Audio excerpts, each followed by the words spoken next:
No Jumper, coolest podcast in the world. And today, we got one of the illest content creators in the game on the show, Andrew Callaghan. Thanks for having me on, man. I appreciate it. How you doing, man? This is epic. Yeah. You guys have oat milk here, too, so it's good. We do. Yeah. See, I didn't even know that. Yeah. Although I do like oat milk. When I go get like an oat milk latte at Alfred's, What's you ever that? go there? No, what's that? It's like a really trendy coffee spot that they have in like a couple different locations around LA, and I guess like the Jenners are all about it. Yeah, I go to Blue Bottle, you know. That one's good too. Yeah, it's a good chain. Just expressing your YouTube wealth through your caffeine choices. Yeah, it's the reveal. I mean, people out there don't even know that there are like $9 coffees, don't you think? They're better when they cost more. Yeah, doesn't it kind of feel like that? Yeah, it's stronger, tastier. What do you think, Nick? Yeah, they're better. What kind of caffeine are you consuming at this point in your life? Cold brew, 3 cold brews a day. just one. That's self-love. Absolutely. That's you letting the world know, like, I'm not just some regular ass Starbucks drinker, Oh, shit. which I am in this situation. Is that a grande? Yeah, it would appear to be. I actually grew up a few blocks away from the original Starbucks in Seattle. I have ridden my bike by that Yeah. Starbucks and had someone point out that is the original Starbucks. Yeah, it's a sight to see. It's like the thing in Seattle, huh? Yeah, one of the things. Mm. Got the Space Needle, the Ferris wheel, and we got Starbucks. But do you think people kind of look at it as a bad place in a way because it sort of it signaled the death of the local coffee shop to an extent, right? Absolutely, it's a symbol of a corporate takeover. Right. Also, the line is horrendous. So if you want to get a cup of coffee, they also don't even have drip coffee there. They don't. They think they're better than us. It's Americanos and London Fog and whatnot. When you see somebody just trotting around with a Bang energy, Yeah, that's like, let's get them on camera. it's like a weed trimmer thing. Yeah. You can just see the green build up on their fingers. Absolutely. For sure. All right, let me ask you a question that I was thinking would be an interesting question to throw out there. What do you think we could cover in this interview that maybe you haven't done in the past or that you think would be kind of unique? You're the one, you've done plenty of interviews. You know what is the well treaded upon ground, right? That's a good question. I guess like there's a lot of rappers on the podcast, right? I used to rap in high school and middle school. Yeah, saw Sean Evans kind of Yeah, he did. Nardwar you with that? I've been Nardwarred quite a few times. Quite a few times. Because you're kind of new to the limelight, so there's still stuff to Nardwar you with. Certainly so. Yeah. Yeah. Interesting. So you think that's probably the thing that you want to zero in on here is the rap Whatever career? you want to ask about, man. We're an open book for sure. I like, let me just tell you that the main thing that I get from Channel 5 that I love about it is I think it really teaches you to appreciate the nuance of how fucking weird your current existence is. Like I was just pointing out that there's a time in my life where I was absolutely feeling like I was never going to go to an Agenda or a Complex Con ever again. Through watching your coverage of Complex Con, it kind of made me feel like, okay, this is a better template for how to go about going to that sort of thing. Yeah, especially if you think about all the other interviewers that go to like rap events like that. Right. They're just like, what's your body count? What shoes are you wearing? Like, let me put a diamond tester on your chains. Yeah. You know, I don't know. It's a different media market there. But that's what we like that shit, like going between different media, like landscapes and like little bubbles of like coverage. Right. Yeah. Yeah, because it occurs to me, I was just thinking about this, is that when I was a kid, I had a phase of maybe 6 months where there was these like role player guys at the park in my town. Yeah. And they were LARPing. They were hitting each other with like swords made of like foam and duct tape and whatnot, and speaking in like fake medieval accents and that kind of thing. And I got into it. Like me and my friends would actually just go there and we would like listen to Korn and, fight each other with these swords and keep track of our damage or whatever. I'm not sure how deep. We were like 12. Yeah. And I did that for like 6 months. And when I think about that now, I'm like, I thought that was cool. And then I spent the whole rest of my teen years thinking it was so lame that I didn't want anyone to find out that I had done it. And now I'm a grown man and I look at that as like the coolest thing ever. Super. And also like, dude, the fact that you grew up in a pre-cell phone time just goes to show that you were able to do that and walk away from it as a memory. Nowadays, if you were to LARP in a public park in any major city in America, you'd be like on the front page of TikTok. Because if I saw people sword fighting, yelling like phrases from Magic the Gathering on my daily commute, I would stop the car, and just record it. Maybe But- not to post online, but just to remember. But I have seen it in recent years. Like I was riding bikes at UC Irvine, and I saw a bunch of fucking college students doing it, and I couldn't believe it. This is still real. Did Yeah. you wear a costume?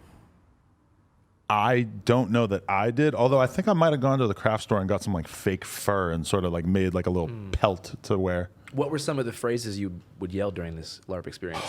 Well, I don't know if there were like phrases so much, or like I don't know if I really got into like the voice aspect of it, but I remember realizing at a certain point, because there was like this one really obese woman who had clearly gravitated towards this social community because of the fact that probably nobody else would have had her, and like she was a really, I'm just like trying to be careful about what I say here, but she was almost like a corpse of a human.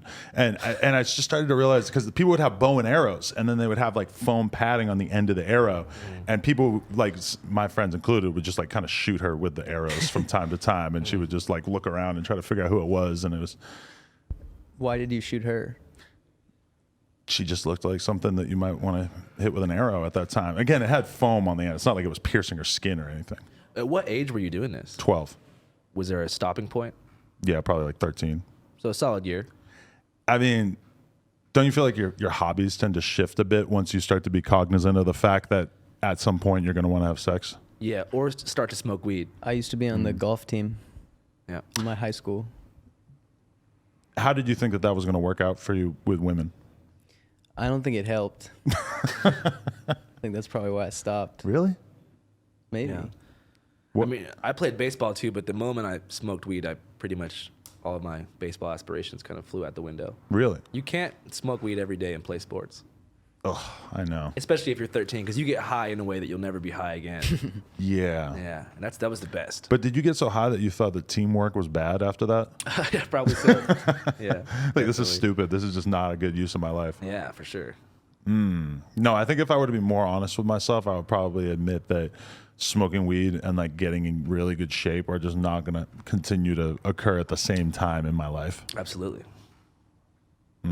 Weed just makes you enjoy life too much. Yeah. It makes you just not really feel like you have to go the extra mile. How much weed you smoking now? I stopped smoking weed when I was like 20. Okay. I started when I was like 12 and probably smoked weed like mostly every day up until like my late teens. But I got kind of fried from like psychedelics when I was super young. So it just got to the point where I was just getting like a bunch of flashbacks when I would smoke. So I just stopped. But it's kind of funny, like to see, you ever have friends who have like a late blooming drug phase in their life? Yeah. Like all of my friends who started smoking in college, like 18, 19, are now just like the biggest stoners ever. Haven't really done much with themselves. But I'm happy I got it out of my system when I was in high school. Why were you doing that many hallucinogens? I'm just from Seattle. It's like kind of the culture there. It was just introduced to you super young? Yeah, it's also like a pretty pro psychedelic culture community. Right. So is the Bay where Nick is from. So like it wasn't like like shrooms is all we wanted to do. Your parents never figured out you were doing this? I bought a book about like mycology. I think it was called like it was a giant picture book about mushroom types, and I was like going out to forage after school. Kind of a giveaway. I huh? tried to convince my mom for a couple weeks that I was into like mushrooms for medicinal purposes and like to make food. And then she picked up on the fact that once I had the tapestry in my room, I think at that point she was like, okay, this kid's eating them. But you couldn't convince her that like you were just into the aesthetics of it, like. I tried as hard as I could.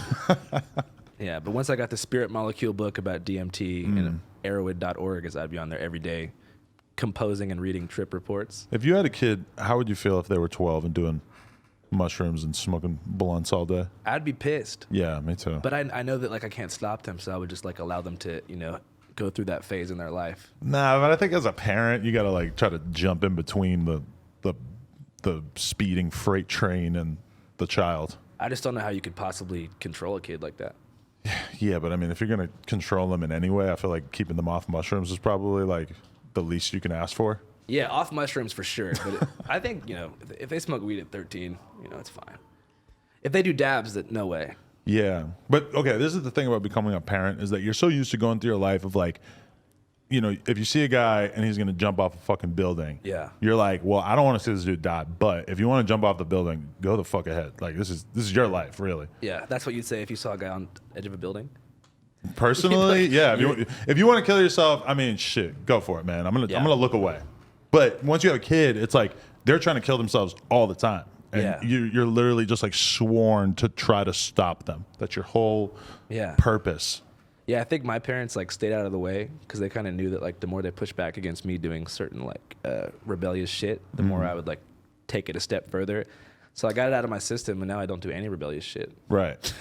But if I had asked you during those years what you wanted to do with yourself, because you're kind of like young enough that you had the internet from the very beginning, and maybe we're kind of starting to formulate ideas of making content. Yeah. I wanted to be a legendary rapper with a complete wardrobe of Burberry and Big Horse polos. Okay, but how long did this dream last for? I thought that this was more of a joke, not a No, super... I was an intensely, okay. basically an egomaniac. Really? Yeah, I think I was so high and spent so much time in the studio that age 16, I thought that I was going to be the next, I don't know what I thought I was going to be. Jack Harlow? Chief Keef. Chief Keef. I don't know at the time.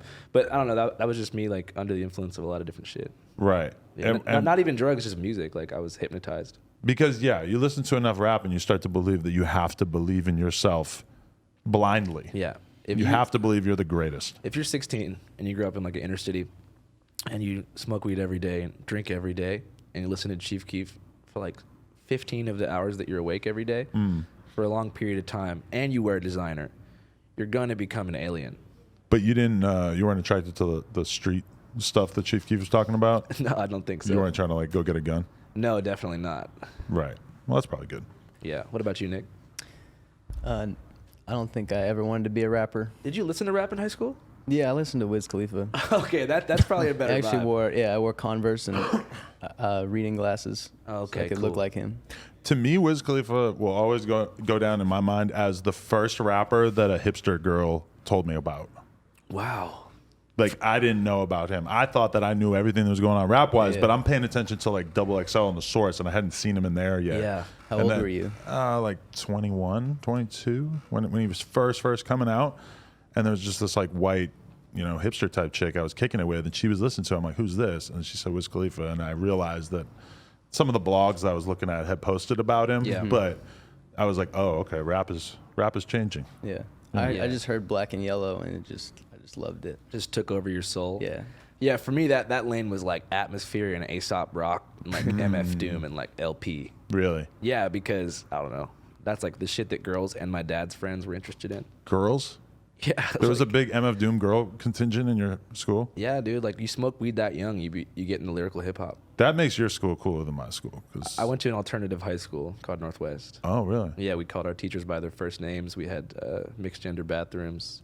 Really? The different classrooms were named after like working class heroes like Cesar Chavez and whatnot. So basically, you were groomed to be a champion of civil rights Yes, basically my whole life. and a rapper. Yeah, a little mix of both. I was gonna infuse some shit, make trap music about social justice. Were you embattled with your white identity being mixed into this whole rap persona? Like, Yeah, probably as time went on. Yeah. yeah, as time went- As time went on, and I moved to New Orleans for college. I was like, yeah. Oh yeah, New Orleans will definitely give you a different taste of America for yeah. sure. I was like, I'm not that tough. No, but that is the burden that every white man has to carry, is that nobody wants to hear you rap. Yeah, definitely. It's like, but then like there's been a handful that have broken through, but it's like it's Yeah. very Yeah. rare. Like the appetite is just not really there for it. It would seem. Have you Yeah. seen the Seattle rapper Lil Cito? Yeah, this new guy. Yeah. Yeah, you got to get him on here. What do you Yeah, think? Yeah. I don't know. It's just like, Well, they said he's the white little baby. wow. Really? Who said that? I mean, like his label or something. I think His that's label like said that? I mean, Yeah. I've seen some press releases going around. Yeah, that's how we describe Nick. But realize, White little baby. Yeah. yeah, okay, I can see that. No, but realize that this is one of the problems that I face is that at a time early in No Jumper, or even before that or whatever, for me as a fan, I felt like I was just discovering shit that was just popping up online. Yeah. And then you get to this point where there's new stuff going on. There's people want to talk about, oh, there's this new rapper, there's this new 16-year-old kid, he's dope or whatever. It seems almost more likely that it's something that's being pushed by a label, even if it's well disguised, Yeah. than that this is a genuinely holistic thing occurring. You know, Who do you think is the worst rapper of all time? I heard you asking Andrew Fantano who's 3 current worst rappers are. Let's do that one. I don't know. I just You know, can't say. I just don't really feel like there's a lot for me to gain from shitting on people's careers. Okay, best right now. The best. I think the best. I kind of feel like rap is in a position where when I think about the rappers I would most want to hear rap right now, it's a lot of like the number one guys, Lil Baby, Dirk, Young Boy.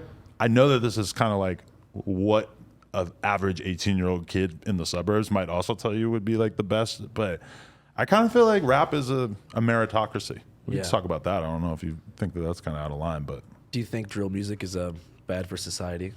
yeah, definitely. How come? Because people are in gangs killing each other and making songs about it and making it sound super cool. And even me as like a 38-year-old fucking white man, I listen to it and I think that it sounds kind of cool, and I struggle with that. But definitely I think it's probably, as much as I like listen to it, it's probably got to be a net negative for society, right? Yeah. Just the romanticization of violence in general. Do you think you help make it look cool? I don't know. I feel like when they're on a beat with a fucking 808 going crazy and they're able to like rhyme and make less sense, that probably is like when it sounds coolest. Because they don't really talk about that in interviews, right? I mean, most of like all the Chicago like gang members or whatever, it's like the amount of like street shit you're going to be able to get them to talk about in an interview is pretty minimal in comparison to the stuff that they're essentially saying in their songs. Yeah. Just seems like a lot of like gang members do come on this podcast, right? No, yeah, definitely. But I just like, okay, there's different ways of being a gang member in your music, right? Like when you look at LA, that's one thing we always point out is that, you know, Chicago, it's so the norm to talk about the intricacies of who you got beef with and shit. In LA, they just, very small percentage of artists out here do it. Yeah. It just must be crazy because like you talk to so many people who like have died recently. Like you're like the last person to interview FBG Cash. Right there. His name's on the wall. Yeah. Crazy. Yeah, no, I just kind of wonder like if you ever feel like with this podcast, like if you like platform certain people, like if that in turn informs like a lot of the civilian public about like stuff that they maybe shouldn't know about, you know? But I mean, if you were to go through that Cash interview, like what could you really point at that you'd be like, look at this crazy shit that he said about somebody else? It's like very little. But then when you listen to his songs, Yeah. it's all out there. I It's guess like, that's kind of the conflict of like interviewing people in that position, right? yeah, Because like they're not going to want to talk about it in an interview, exactly. but the music is all about it. Which is this kind of like funny contradiction that you can put it out there in song, but then you can't talk about it in an interview, even though I would assume that like legally it's probably Yeah. going to be treated exactly the same. Yeah, it's a strange thing because then you got to avoid that like whole snitch thing, like criticism of doing an interview. Well, but the whole thing with like lyrics is like lyrics are art. Like lyrics shouldn't be used in court or whatever. That's a relatively easy argument to make, I would say. But like interview, like an interview's art. Like you shouldn't be able to use an interview in court. Like that doesn't sound like that argument's going anywhere. Yeah, for sure. You still talk to C-Mac at all? Yeah, we talked to him the other day. Yeah, I talked to him too. He called us from jail. We put some money on his books today, actually. Yeah, I was thinking about doing that too. It's such a fucking pain in the ass. Every time I got to figure out how to do it. Yeah. How much you sent him? Like $150.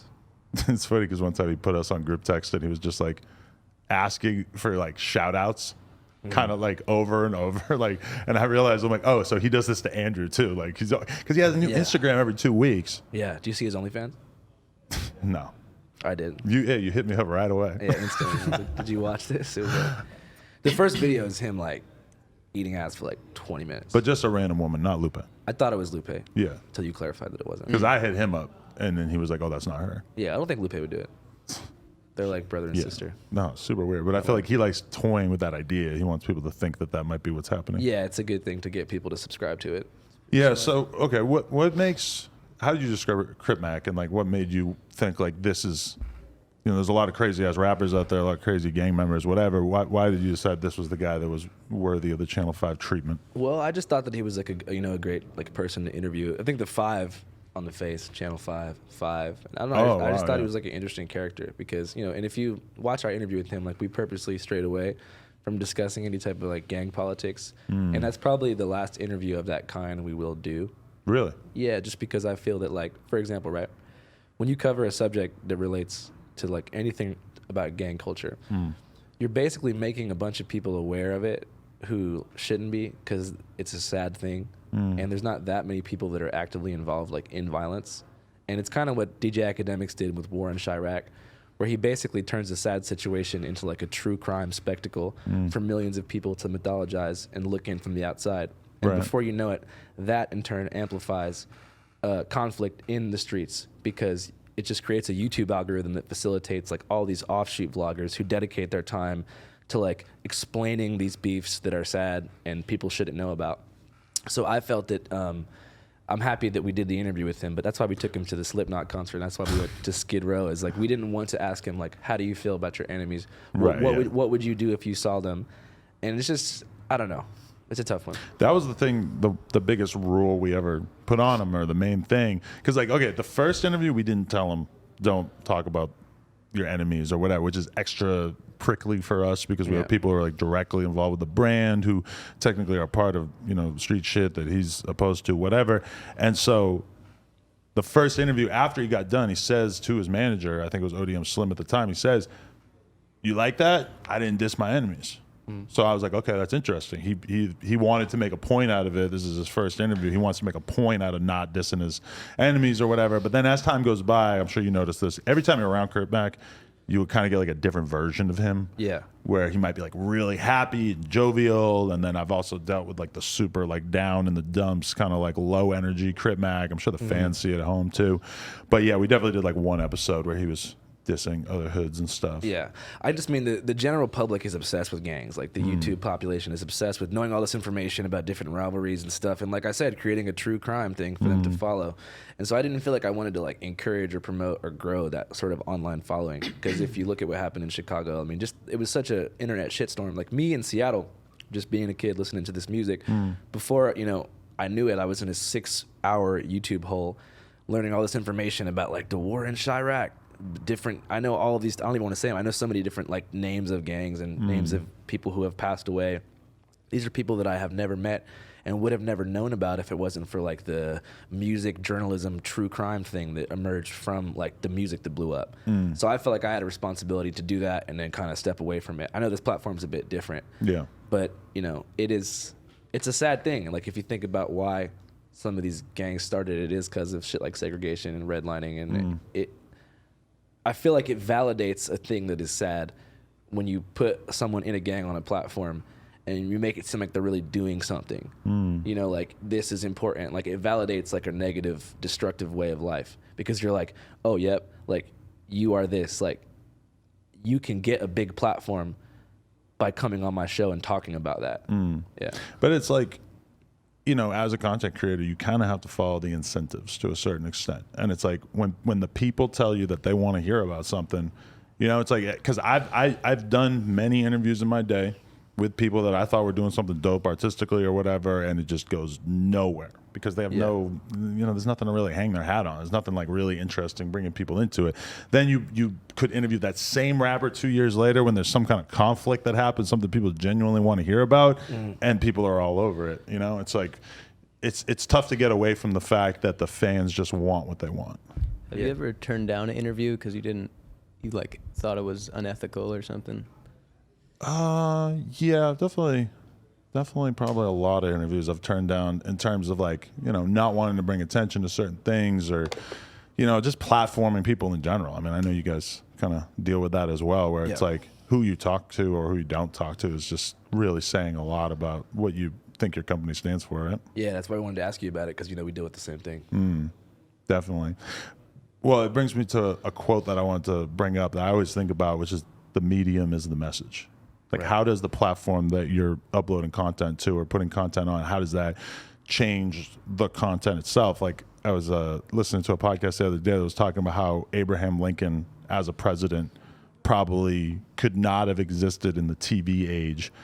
He's like sad, tall, weird, super serious, just like a very like not made for TV type of figure. But then TV comes around, and who you get? You get John F. Kennedy. You get like a polished fucking handsome celebrity.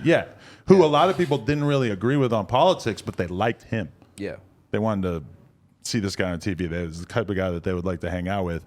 And so, you know, now you have something as serious as the presidency essentially being, you know, I don't think anybody thinks Donald Trump would have won if not for his prior celebrity. But then on YouTube, it's kind of like the same thing where You see it in more extreme forms when you look at some of the kid YouTubers and stuff who are just doing the weirdest shit imaginable. I don't know if you're familiar with J Station. No, I'm not. What's that?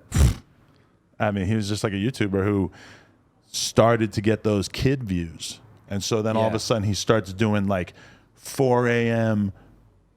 haunted bear attacks me in my sleep video. And he would have like a little like toy bear. And then all of a sudden he's doing like an exorcism of the bear. And when I watch this, it is like I'm watching something from another fucking planet because it's so far removed from anything that I could ever imagine wanting to view at all.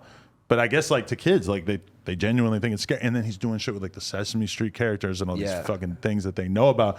I think he ended up getting banned or whatever off YouTube, but it was like really creepy. And this is just like someone who was 100% following what the algorithm was telling him to do. Yeah. I got into him because he was doing like, where he was like right after X died or right after Mac Miller died, I think it was. He was like communicating with them with a Ouija board through, you know, pretending to be having conversations with them. So I'm like literally like my homie just died. The next day this video's on YouTube with 4 million views.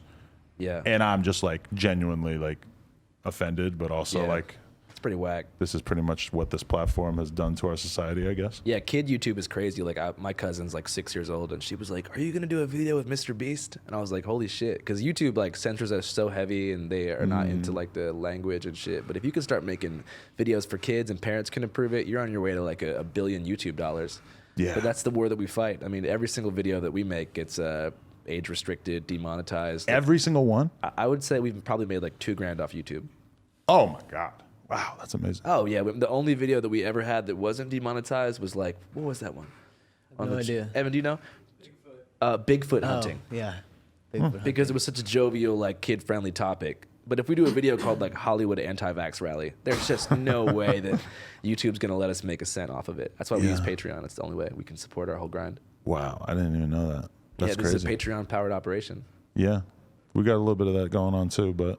Yeah, definitely. We make good money off YouTube. Sometimes I feel like I should really thank my blessings for that because, like, my boy Dope is Yola, he told me that he did the calculations throughout his career on YouTube. He should have made $3 million, but he's actually made like $1,000 because he smokes weed, and that's like him making mostly weed-related content is the whole reason. Yeah, that's as big as KidNet. You know what I mean? Also, you had the Hoff Twins on. Shout out to my guy Nick. He made that documentary. That was incredible. Yeah, you liked it? Thanks. Yeah, I mean, those are just like two dudes who are like, you know, anyone who's spent time in hoods of America knows some guys that maybe are not as charismatic as them, but embody some of that energy. Like those random white guys that are just accepted because they're just a little too fun to hang out with. Yeah. Yeah. And just to see them like put on that stage was honestly kind of incredible. Did you like having them on?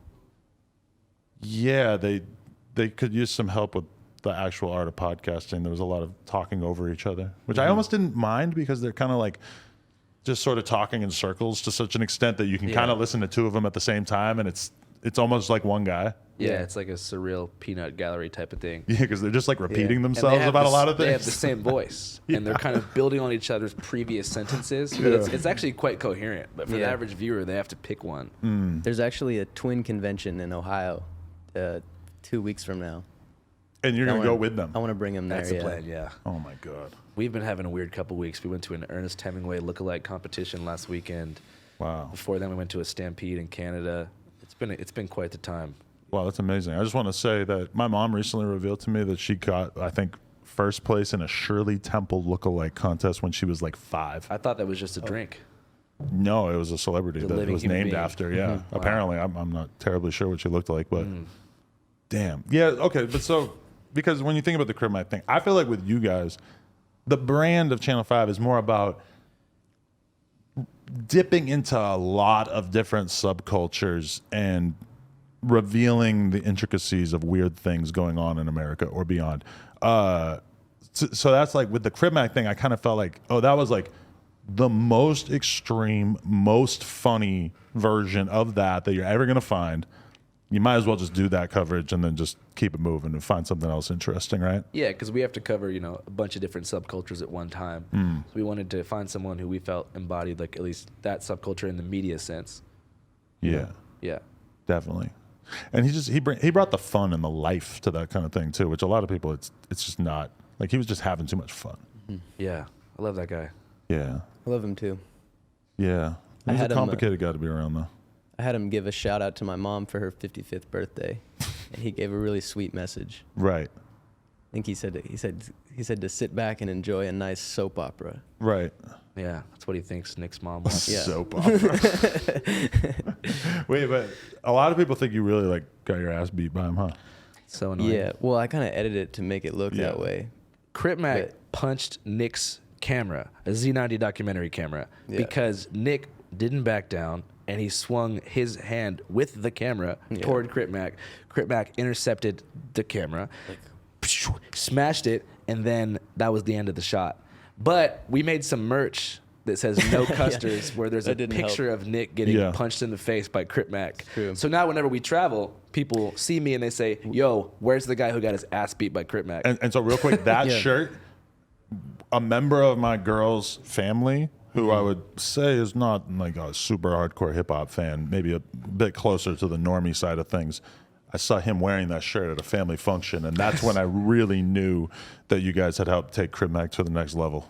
Yeah. We were in Hungary, and there were an entire bar full of people saw me, and they were like, "You're the guy that got punched in the face." Yeah, Crip Mac. it was a Marxist bar Yeah. in Hungary where there's like statues and photos of communist heroes everywhere, and they're like, "You're the guy who got beat up by Crip Mac." Yeah, yeah. And Also, at that point, we realized we had maybe Insane. Yeah, in the elevator in Dubai on the layover, also. Yes, he looked at Random you and guy. said friendly fade or Yeah, something. yeah. So I'm glad we can clear the air. Said friendly fade. Yeah, I'm glad we can finally clear the air. Nick Yeah. was not struck even one time. Didn't get beat up. Right. Definitely didn't get beat up. When you see that like 3 million views or whatever that video is at, you really don't know who the fuck is watching it. Every human being. I've been in a lot of YouTube videos, I'm gonna be honest with you, that got, 1 million views, and I never had anybody say anything to me ever. Like from like other YouTubers, do some collab with them, whatever. And it gets 1 million views. I never hear a word about it. And then sometimes I'll be on somebody's channel and it's like everything that anyone says to me for months. Yeah. It's weird. Back to what I was saying though, and like, I don't mean this in like a confrontational way. I'm just actually wondering, like, do you feel any responsibility for like inflaming like gang beef by having so many gang members use this platform to promote themselves? No, because I feel like this is a hip hop platform that long ago has kind of been clear to me that that's more or less the gist of what we're doing, And it's like when we have brought in, like there was a long time where I didn't do any street shit, in the beginning it was mostly like SoundCloud type stuff and more like avant-garde, internet shit. And then, over time we bring AD and T-Rel and all these people in, and they're bringing more LA artists on and stuff. And, we do end up, we've gone more in that direction, and like a lot of, like, it's also the direction rap's gone in. Yeah. In the sense that like, if anything, we have that conversation of like, do you see rap getting past the street stuff being the vast majority of hip hop at any point? And it's weird to me that people seem like they've kind of shut the door on that in their mind. I'm used to seeing hip hop be so cyclical over the years that to me it's kind of, I can imagine rap being less focused on that at some point. But it's like, if we're going to accurately cover hip hop, that is a very large percentage of like, relevant hip hop music is gang related. When you look at like pretty much every scene that's coming up in America, whether it's like Chicago or Brooklyn or the Bronx, or even like a lot of the stuff that's really popping out of Atlanta and stuff, it's pretty like unavoidable to be able to hit on people who are doing street stuff. Even if you don't know, you end up finding later that they're like the situation with YFN Lucci and YSL. Like when I interviewed YFN Lucci, I had no fucking clue that his shit was like that, Yeah. It feels like you kind of have to, because there's so little in rap that doesn't also touch on the street shit. Do you feel like that the shift in that direction had to do with sort of the death of the SoundCloud era? Well, I think when you look at SoundCloud rap, it was basically a lot of, and not 100%, because there's like a lot of different stuff that fell under the SoundCloud umbrella or whatever. But if you look at like Lil Pump and Smoke Purp, to a lot of people, that's kind of like, that was SoundCloud rap. They're talking about crazy ass, shoot 'em up, bang bang, street shit, and drug shit. Mm-hmm. And the drug shit was for sure real, but the violent stuff, you know, it's more performative, I would Yeah. estimate, for the most part. And then like right after them, you kind of see them get sort of like replaced by dudes like, you know, Youngboy or Dirk and all these guys who realistically, they've all got cases. They've all fucking, you know, it's out there that they're probably more in the streets than a lot of the SoundCloud dudes, you know? Yeah. And I think now at this point with the internet and stuff, it's like the expectation of authenticity is so strong that it's kind of like hard for you to imagine a rapper pop off talking about gangster shit unless he actually had something that he could like point to, some kind of proof or some kind of affiliation or whatever. It's like they kind of need that at a certain point because the audience is so trained to want to poke holes in your story. So why do you feel like that change happened? I think the audience just consistently just becomes more nuanced and more educated, and they know what they're looking at more and more. And with the rise of the YouTube documentary, which I think is like about rappers and whatnot and street shit, which I think is kind of like a under talked about phenomenon in terms of how much that has changed shit and changed like people's understanding. Like if you were talking about gang shit with the Chicago shit in 2011, 2012, you know, like you could figure out shit, but it was not so easy. Yeah. Now it's like all 100% out there. So you feel like the rise of like independent fact-checking YouTubers whose like sole mission is to prove if a rapper's like fake or real has caused in turn the industry to shift to like prefer like real people? I would say that's just one of many factors that has sort of like led the consumers to become so much more well-versed and so much more curious about what they're looking at. Yeah. But also, I mean, there's just a lot more rappers in general. Like 2012, like how many Chief Keefs were there? I mean, it was pretty much just like him and his friends, right? And then now every city has people who are kind of inhabiting these archetypes, right? Yeah, we just went there to O Block as a part of our documentary that we're doing on the Chicago Rap Festival. We talked to Boss Top a lot about like the early days of drill.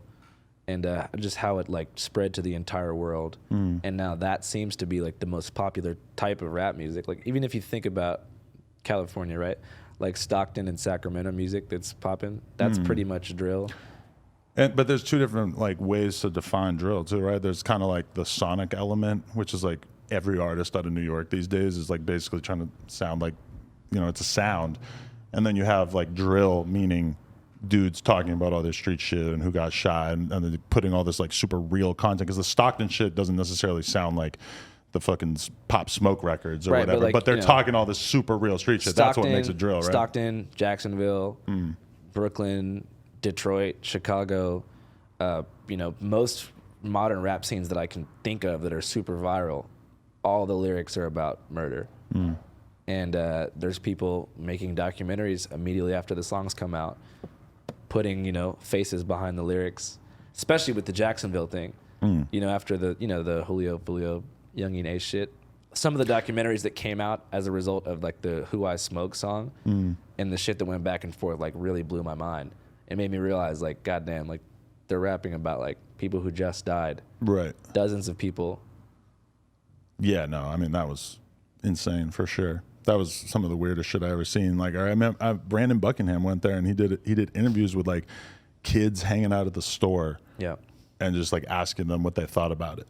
And it was, I mean, it's revealing because that's a side of it that you don't get to see. Is like, how did the people who are around here who feel like there's a decent chance that they could get hit by a stray bullet, how do they feel about all this? Yeah, it's interesting too because like, you know, Peep and X, which is like two of the biggest interviews you did in the early SoundCloud days. Right. Those were, you know, adjacent to like the underground, like rap world that had nothing to do with that. Yeah. And those were #1 guys. Yeah. And I wonder if that could ever happen again. Yeah, because all right, in terms of like the cyclical nature of rap, I always think about when 50 kind of got phased out and replaced by Kanye, and this you see this whole new thing emerging in rap where you have somebody who's like entirely non-violent, who's just super interesting and more into fashion and street shit or whatever, and then you see Kanye, you know, this historic thing where he sells more records than 50, and then 50's career doesn't necessarily ever really fully recover from there. I mean, you just kind of wonder, like, is there a avant-garde artistic rap star who could come out and cause a cultural change so much that it would actually impact, or is there anything that could happen that would like disincentivize violence, or like talking about violence, or making your song so themed around that.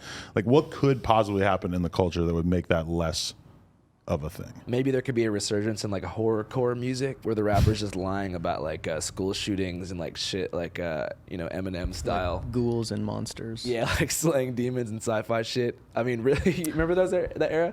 Imagine if someone did a fact-checking documentary about one of those guys.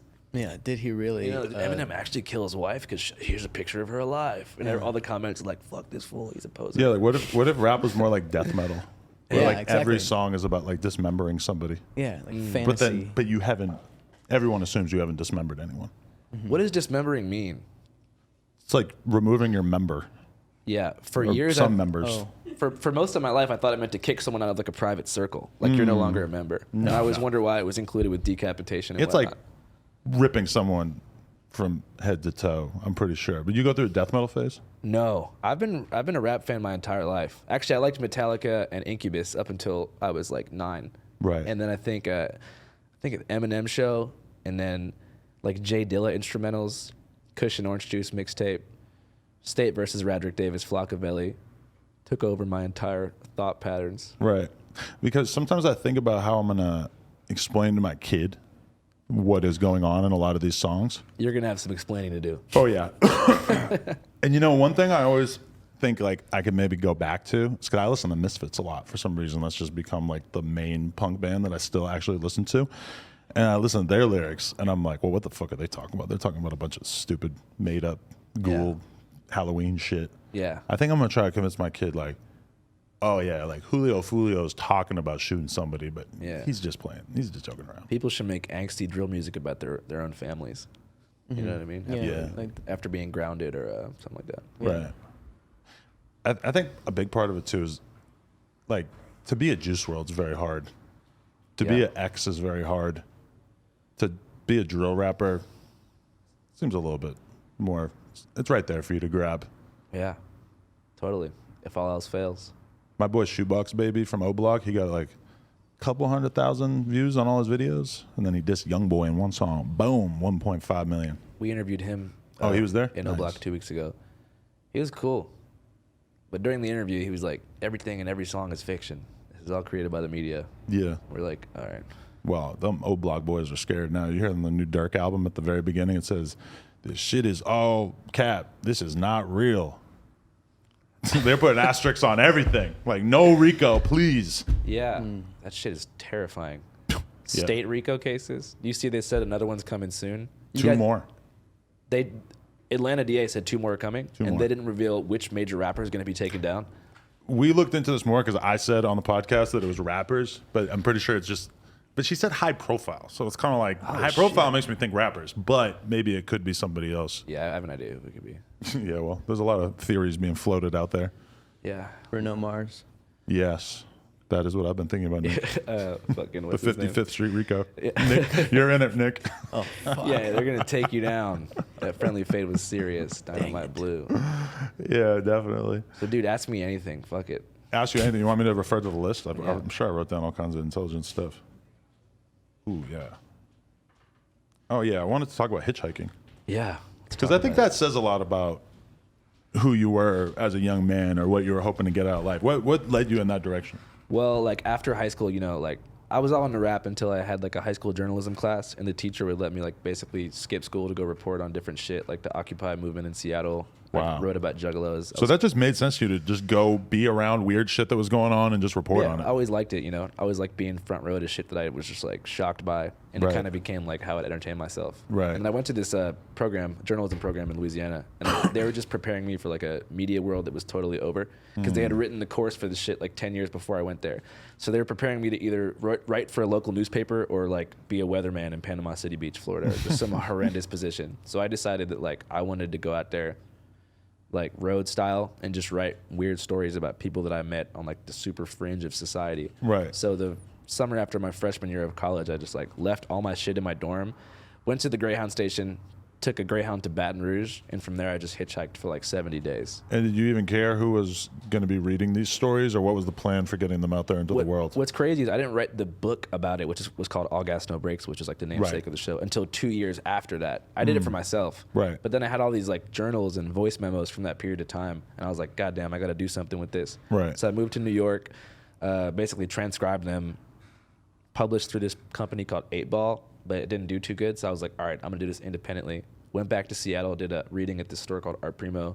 And then from there, my goal when I first made the book was like, I want to sell one book to someone I've never met before. And just, go beyond like the I'm supported by my friends thing. And once I sold that first one, it just kept going. Probably sold like 500 copies. And that was like my first achievement. Wow.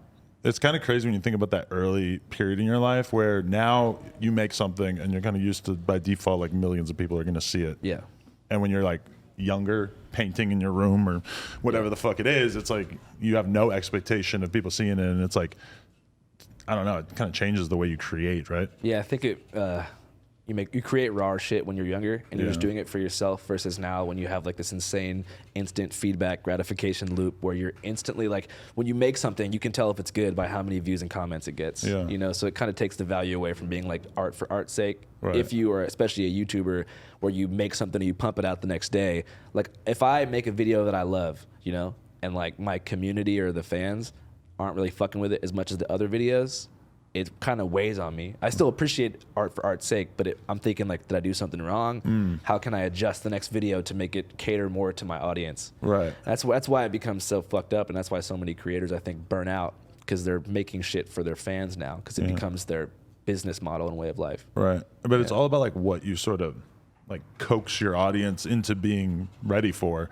because you guys like when you click on a fucking like I was honestly, I look at your channel and I see the title like Fish Parking Lot, and I'm like thinking in my head like, that is not a good title. Like a huge percentage of your audience doesn't even know who the fuck Fish is. Yeah. I'm having to explain to my girl who Fish is. I'm like, it's a fucking band. I don't know anything about them besides the fact that they're old and jam bandish. Yeah. But your audience has been primed to know that every video is going to be good, and that you don't really need to know anything about the subculture going in. Yeah, we purposely undermarket. We don't do any like keyframes or catchy titles. We just kind of tell you what it is, because we think that saying less and showing more is more effective in the long run. But it's different. Like for example, this platform, you do interviews, multiple interviews a day here.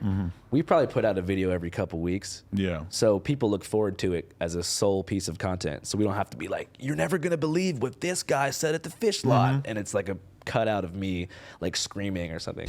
Yeah, and it's kind of like that's two different approaches to making content. Is like, do stuff that is so good that every time you drop, it's just a fucking banger, and you can guarantee it's gonna get millions of views or whatever, or like me or Vlad, where we just do a lot.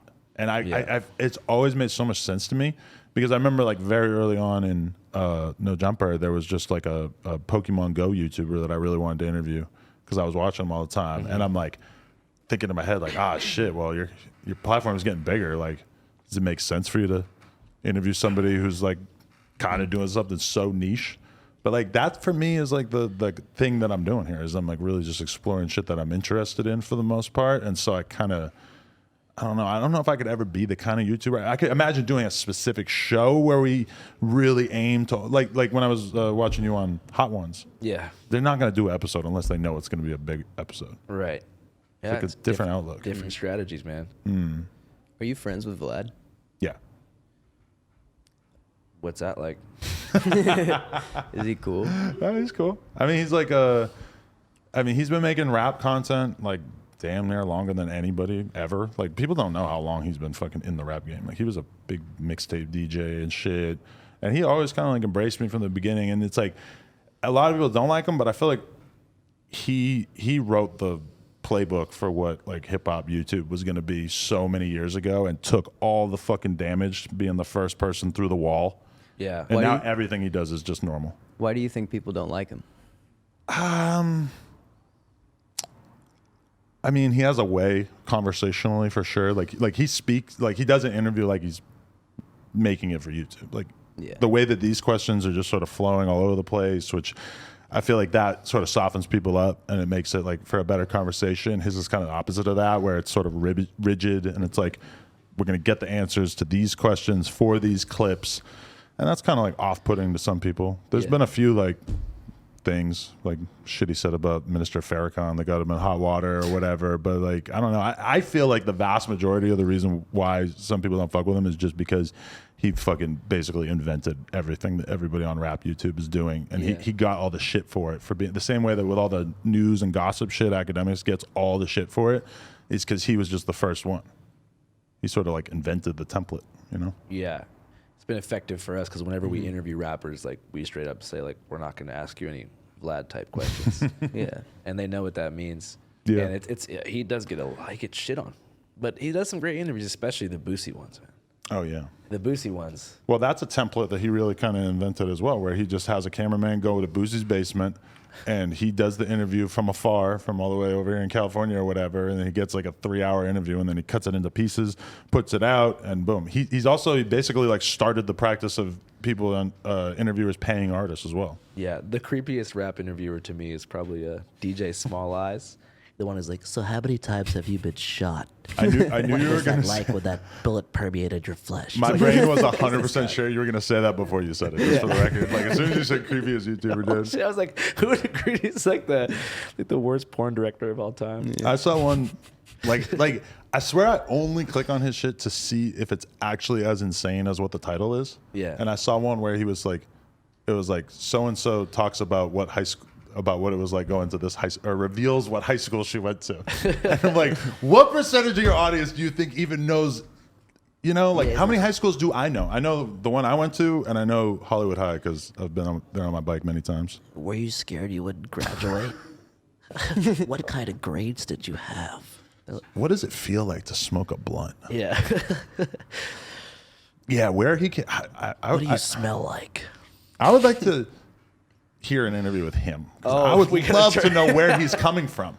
You need to go. Yeah, we got to turn the cameras around. We're like, do you really have small eyes? A day in the I life imagine of his him. tiny, beady, lizard-like eyes. And why is it Small Eyez 2? Yeah, who is Small Eyez 1? Did you kill him? Take his eyes from him? Why did you have another channel, and why is this channel clearly taking priority here? Yeah, I watch so much of that shit. I get in these YouTube holes where I'm like, I got to get out of here. Yeah. The Mafia interview YouTube hole's really bad. When you're like 2 hours into like Michael Francese and Sammy the Bull interviews, you're like learning about the Costa Nostra while you're hungover. You're like, fuck, I got to leave the house, bro. Yeah. No, for sure. But that I don't know. Sometimes I don't find that fascinating about the Mafia guys. Like Vlad, when I watch him interview those guys, he knows everything. I don't remember it. Another disturbing YouTube hole is like Jordan Belfort financial advice videos. You like that stuff? I don't like it, but I'm just there all the time. I talk to him more than my own parents. Really? Not talk to him, but you know, I'm there with him. Have you become engaged with the TikTok algorithm? No, I'm trying to avoid that shit, man. I'm old. I'm 25. Ever since they told me that I'm 13 years older than you, but ever since they told me that the percentage of a percentage of an 18-year-old's time that is being spent on YouTube is officially going down because it's being replaced by TikTok and Reels or whatever. Yeah, I just like to do my shit and not like chase the dwindling attention span that like comes with Gen Z. But there's a lot of interesting creators on there. You know? There's people making sick shit on TikTok. And I just don't want to be totally blind to them. What I do is we just hired someone to like take our YouTube videos, cut them down, and make TikToks out of them. But like for me, if I'm not enjoying using the platform, I'm not going to just do it for the sake of like lowering my median age. I'm just trying to use it more so that I can sort of figure out what the fuck people like about it so much, because to me, it doesn't feel that different than looking at Instagram now, which I guess is Instagram's whole point of existing now, is that they just want to take TikTok's market share. But I kind of think that maybe Instagram and Facebook doubling down on making their app more TikTok-like might be because they think that TikTok is going to get banned. Shoebox Baby thinks that social media companies have a responsibility to limit the distribution of violent threats and gang-related content. He said that. Yeah. Yeah. I mean, when you take a look at what they're already limiting, it's kind of like a peek into what that dystopian world is going to be like, I think. Because, I mean, on Instagram, like everybody I know just gets deleted off Instagram for any old thing these days. Yeah. So I'm very, that would be great if you could assure that would be happening in a, a good way, but like look at King Yella. King Yella's on his like 7th Instagram. He just gets deleted because it's like, and it's the same thing with Crip Mac. If you're in a gang, if there's thousands of people who don't like you just by birthright because you're in this gang, they're gonna report you and you're gonna lose your Instagram. And it just seems that if there's powerful people or smart people who want to get your Instagram down, it's just gonna happen. What do you think it would be like if you were in a gang? I don't know.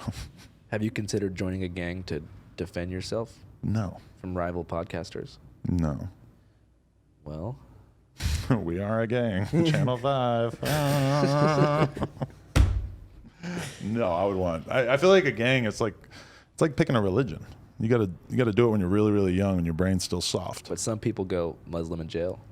Yeah, and I never really understood that. I knew a girl who did like she got her degree in religious studies and decided she wanted to be Muslim at some point along the way. I'm like, Yeah. I feel like getting your degree in religious studies is kind of like the ultimate person that should not actually pick one of these religions. My favorite Adam 22 conspiracy theory is that you were a satanic Freemason.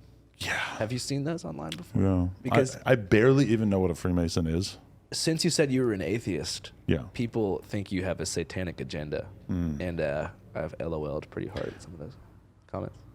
The medium is the message. I feel like that's like such a good thumbnail, like accusing me of being part of some sort of, cult, that it's like, it doesn't matter if the video doesn't really make that much sense or if there's like no meat to the argument, But your last name is Grand Mason. Yes.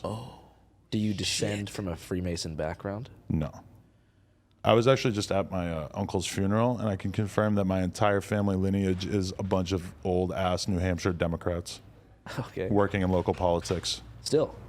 Well, most of them are probably retired at this point. Sounds like a Freemason family, man. Sounds like what a Freemason would say. Do you know about the Stonecutters? No. Damn it. I keep saying that to people, and they keep not knowing what I'm talking about. It's like an old school Simpsons episode. Damn it. Homer was rolling a boulder up a hill. Okay, I mean, somehow all that just came from me bringing up hitchhiking. This is what happens when interviewers interview interviewers. Okay, this was one thing that I saw, and it really stood out to me. It was like, wow, this guy is great. He's doing a fucking acrobatic act with this. It was the moment where you're interviewing the Christian preacher, and you're like making fun of him, and then you're kind of like alternating, switching back to the goth girl who's talking about being molested by her dad, and you're having to actually be empathetic to her. And this was just like an insane juggling act that I'm watching, because it's like you're parodying this guy, and then you're being like a therapist to this girl who's clearly been through some traumatic shit. Yeah. I think it's like almost like a 10,000 hours kind of thing. I feel like we oscillate between parody and empathy so frequently Right. that it's just an instant brain shift for me. And I can Right. just pick up on the vibe. Like, all right, Christian preacher screaming about the incoming doomsday, girl opening up about some terrible shit. It's so different to me that I can somehow just like keep two conversations going at once.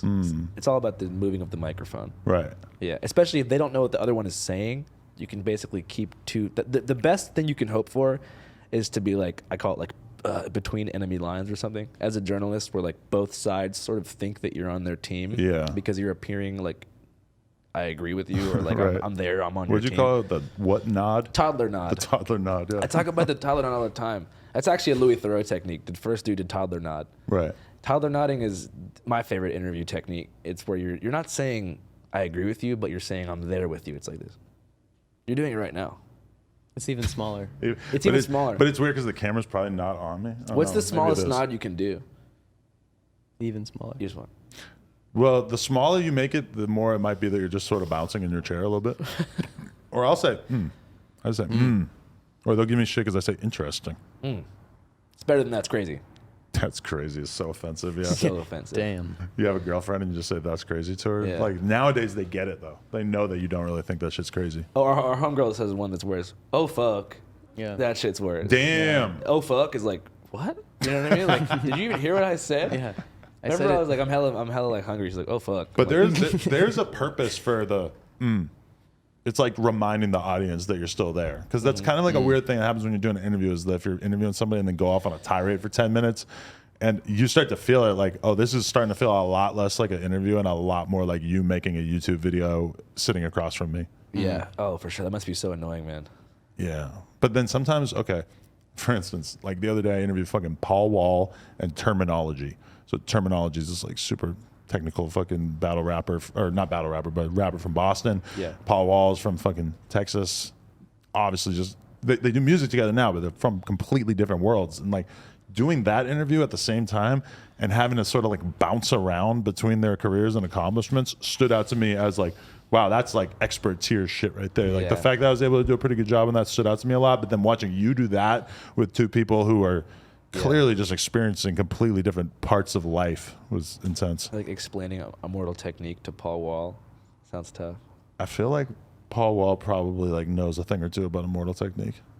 Because he's a hip hopper, dude. Like that's one thing with Paul Wall is that I think the labels try to push him out there as this like complete parody jeweler guy. But then when you actually listen to his music, he's like real hip hop guy. Well, speaking of Paul Wall, I've actually been in touch with Johnny Dang. He's designing me a custom top and bottom grill. Johnny Dang called me and asked me, pullouts or permanents? And you said? Pullouts. Yeah. But I like that Johnny Dang thinks that I want permanent diamond teeth. I mean, what are you saving yourself for? Well, Johnny Dang's giving me like an insane discount for the promo. So Right. I'm going to go to Houston. But do you think you're going to like it? Having a grill? Yeah. Only time will tell. I got one. Robert Pattinson has one. The first time I like really actually got like a lot of money, some guy from my fucking gym just said to me, like, I'm a jeweler. You should let me make you a grill. I was like, boom. I dropped $8,000 on a grill. I probably wore it for a combined total of maybe like 4 hours. Yeah. And then it just went in the drawer and I haven't thought about it since. I wanted to ask you, you went on kind of like a finance adjacent podcast and you told those two guys that you make $1 million a month. Yeah. Do you regret telling people how much you make from the podcast? All right, this is my thought process on that, is that I clearly knew what I was doing by throwing that out there, and I clearly also was just sort of throwing a round number out there, you know? It's weird because, like, rappers are so transparent about how much money they make, and I even see rappers, like, post their fucking images of the apps on their phone, like, showing how much money they have. The jewelry is, like, pretty transparent. They, you know, love to have money in videos and stuff. Sometimes I feel like as a content creator, it's kind of weird because the audience looks at you like whatever, and they don't have any fucking clue. And it's like me or Vlad or academics. I know what like roughly all of them make, and we all make fucking way more money than most rappers. But the audience doesn't fucking know that. And so at a certain point, like going on that podcast, I knew he was going to ask. And I was like, you know what? That's a number that I feel comfortable throwing out there. Now, does that take into account all the different businesses that I own, basically? Yes. Does it take into account the expenses that we have? Not really. Yeah, you're not taking home $1 million. No. That's the operating budget, right? That'd be nice, though. Yeah, because it's like this. Remember that guy, that journalist who tried to like get us saying, "Oh, they make $100,000 a month on Patreon." Yeah. But we spend the vast majority of that covering travel, hotels, production expenses, editors, like every trial and tribulation that comes with running a set out of an RV in a rental house in LA. Right. And it's just like kind of annoying. People are like, you say that and they're like, "Oh, so you get $100,000 a month?" It's like, fuck no, we don't. Yeah. And people like are so good at just seeing that amount and so bad at being like, oh, well, they have to pay for this. They have to pay for, you know, there's just like infinite fucking things they have to pay for that. Yeah. We got to buy all this Chrome Hearts apparel. Yeah. That's a big part of it. Yeah. I still haven't done that. Adobe Master Suite subscriptions for every iMac in the house. I got a good Crib Hearts store story. I was in Miami for a fucking Boot Gang versus Supreme Patty boxing match. Basically, the pinnacle of modern sporting events. Oh my God. Shit. Sad I missed You it. guys not being there is almost shocking. Yeah. Anything to be there. We got shows. I don't know. But we were there and we were with fucking Walter from Fresh and Fit. And he goes, like, we're walking by the Chrome Hearts store and AD wants to go in. And I'm like, I don't care. I'm just going to stand out here. And then Walter goes in and pays $100. You have to pay money to go into the store. So he paid for me to go into the store. I walk around the store. I'm like, I'm not going to buy anything. How Like, much does it cost to go inside the Chrome Heart I store? think it was like $100. Holy shit. The hats are might have been $1,000. 50. At the end of the day, it's not worth it. I didn't see anything in there. Everything in there looks to me like a really lame corporate version of like a band shirt that I would have bought in 1999. Yeah, I don't even know what chrome hard shit looks like. But did you just get my AD reference or no? No, yeah, I got it. Yeah. That's one of my favorite No Jumper hosts. Yeah, he's a funny guy. You guys hang out outside of work? Occasionally. Who's your best friend of all the podcast hosts outside of the studio? Well, I've known Houseful the longest for sure. It is weird though because I feel like me and T-Rail are probably like might get along the best and might have the most similar lives because we are just pretty much old man boring guys with businesses who just hang out with our kids. Yeah. I went on your guys' Reddit and I was like, goddamn, dude, if I was on this podcast, I would not read that shit. I read it religiously. It's like such negative gossip. Yeah, but that stuff doesn't bother me. Really? No, I I don't. guess you've been doing it for a while. Yeah. I read our Reddit every time someone's like, why are they going to Ukraine? Like, what are they going to make a video about drunk people in Ukraine? Fuck these guys. I'm like, we're on the flight. We're like, shit, should we go home? Really? Yeah, we're not used to negative feedback, really. Really? Yeah. I guess I'm just like way too used to it. Yeah. Yeah. It doesn't even. Nobody really hates on us. Really? They hate on us because the T-shirts for our merch they thought that it was a medium, but they were just a little too big. Yeah. Oh, if that's the most hate you're getting, God that's awesome. Damn it, man. like he thinks he's the king of the fucking world. Yeah, it says my yes. shirt doesn't fit. Yeah. Fuck these guys. Wow. I'm unsubbing. It's like, oh, get out of here, man. That's incredible. Yeah. No, because somebody, I mean, okay, why would Channel 5 be so inoffensive to people? I mean, somebody said to me the other day, they're like, oh my God, you're going to interview Andrew. He's the funniest dude ever. Yeah. And I was like, okay. I think his videos are super funny, but do you really think that's like the best way to describe it is that he's funny? I'm like, I think it's more like he creates a fucking hilarious atmosphere because it's not like you even have said anything close to like a joke in most episodes, right? Basically never. You're really getting out of the way as much as possible. I have funny conversations. We obviously Right. edit and direct all of it, so like it's a funny composition. You aid the humor. We're pretty. But you funny. are not the comedian. We're, Really. Yeah, we're pretty funny dudes, I think, but we're not stand-up comedians. Shout out to stand-up comedians. I could never do that shit. No, I would. Yeah, that's So shit seems painful to insane watch. me. No, but like, okay, there's a lot of people. I was thinking, you guys are kind of like the opposite of a prank channel. Yes. The prank channel is like you go out and you basically do stand-up comedy in front of random Yeah. people. You guys are the opposite, where you basically like go out there and like create a platform for random people. Yeah.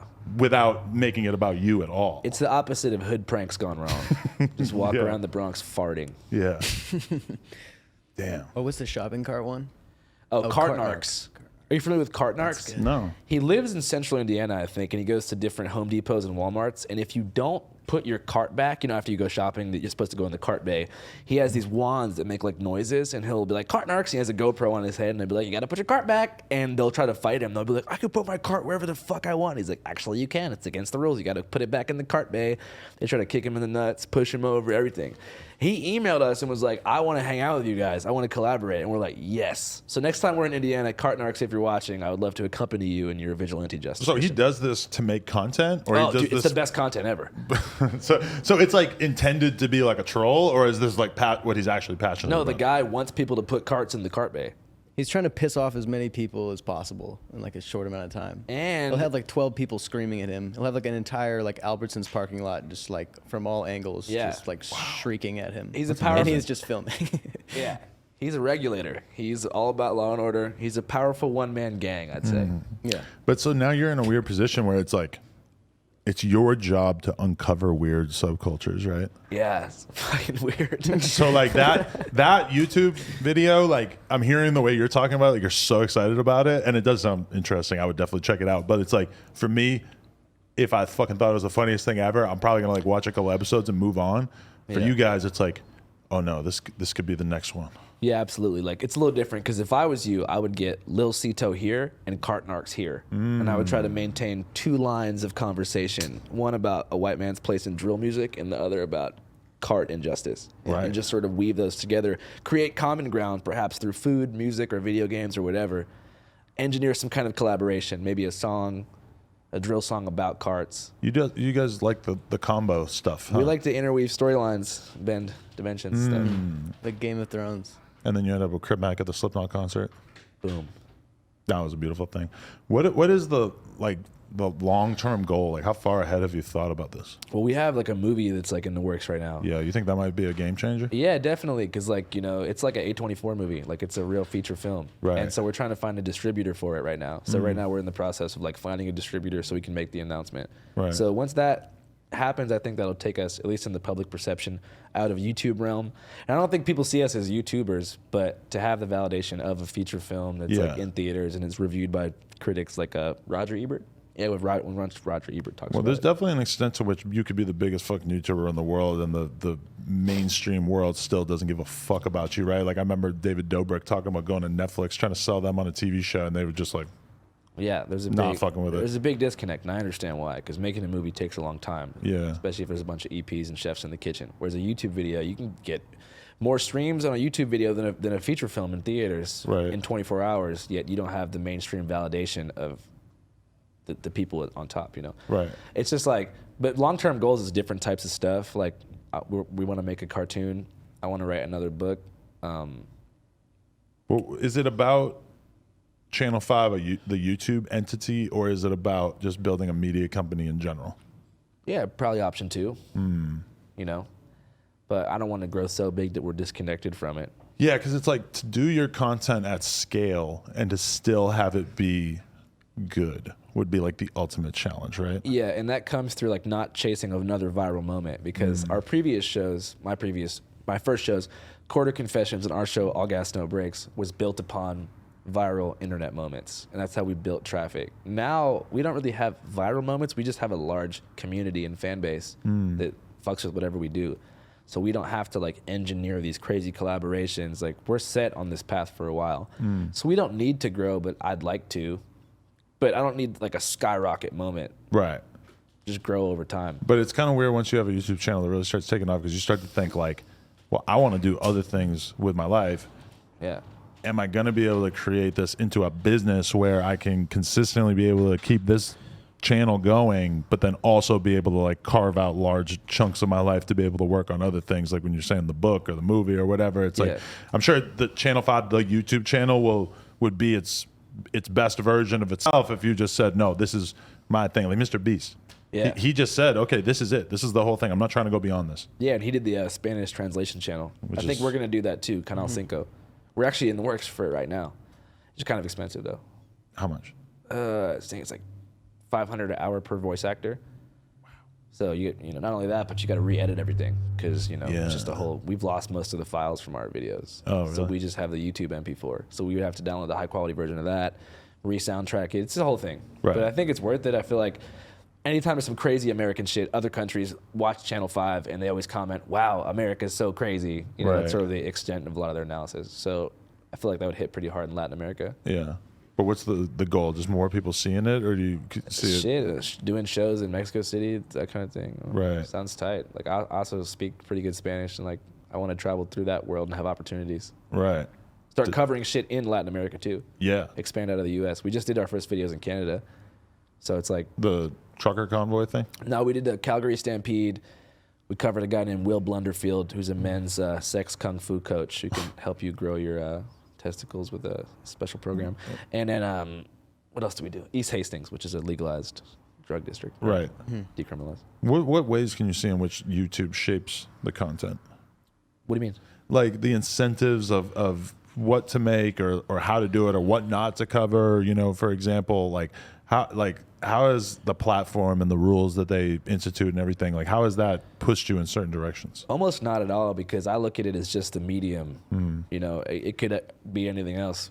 Also, once you get to this certain level, YouTube kind of gives you like a partner to work with. So we have this dude at YouTube who we upload videos a day before. He manually reviews it, make sure it's not copyright flagged or whatever, or going to be age restricted. So we get everything approved now before it goes online. Really? It gets demonetized, which is fine, but the age restriction just kills the video every single time. The worst. Yeah, that shit sucks. Damn. But yeah, we pretty much cover what we're interested in. Right. Like I feel like we get more bored by the subject matter like quicker than our audience. Like our audience could watch like screaming NASCAR drivers probably for like every day for like a year. Right. But we can't hear any screaming. Or Yeah, like I don't want to cover the same thing twice. Like we tried it. One of my first viral videos was the All Gas No Breaks Talladega Super Speedway video. Right. And we went back again for Channel 5 to do Return to Talladega, and like, dude, I just didn't have any fun. I'm like, I already did this. I feel like I'm trying to revive some shit that already, you know, ran its course. But it's funny because like living your life that way feels like maybe at some point you've just seen everything, and it's like hard to find something that's really going to stand out to you as new and unique, especially when all these other videos have touched on things that were fairly shocking, Yeah, dude, it makes it hard to communicate with new people too. Yeah.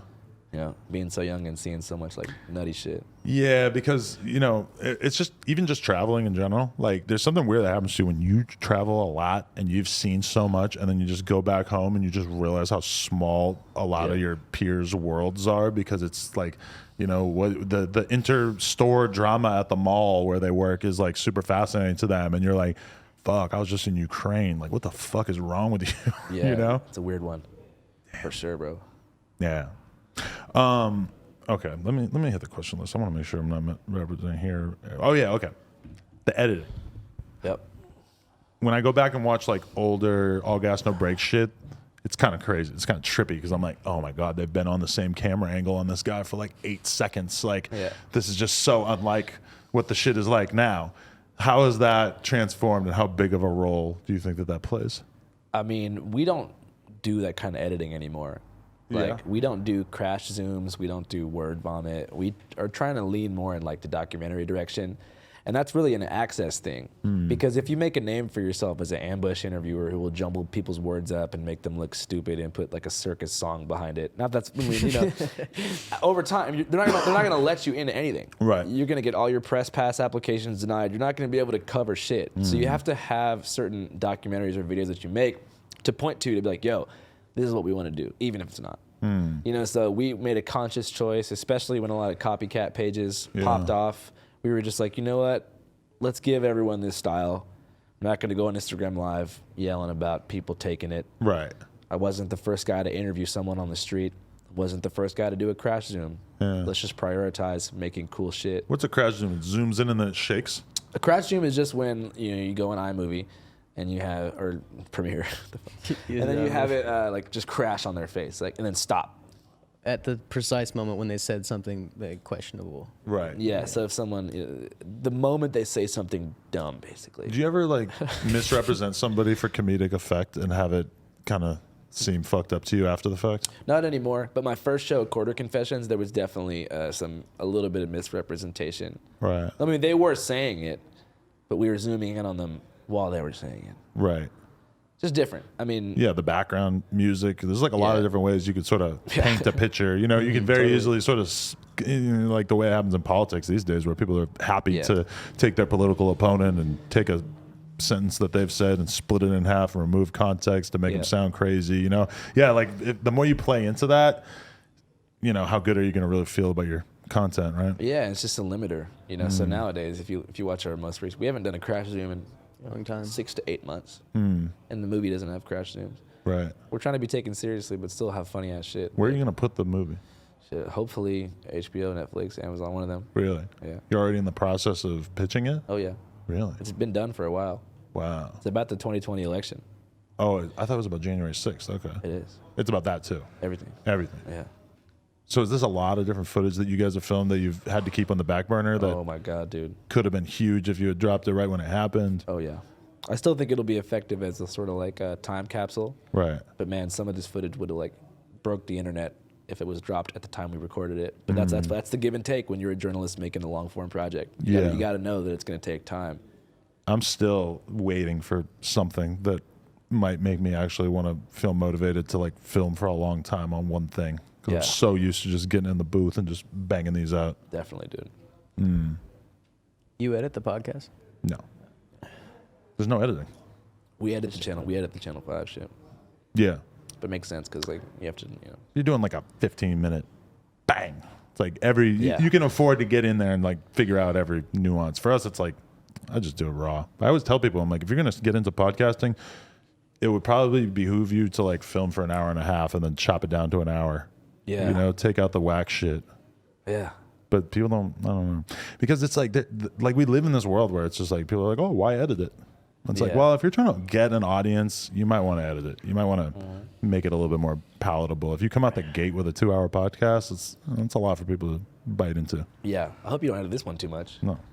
It's got to come out. This is a good one. No, yeah. Well, you think that I'm not enjoying being pushed on my gangster coverage? No, I like that. I just fuck with like the fact that you're down to talk about this kind of thing. Oh, of course, yeah.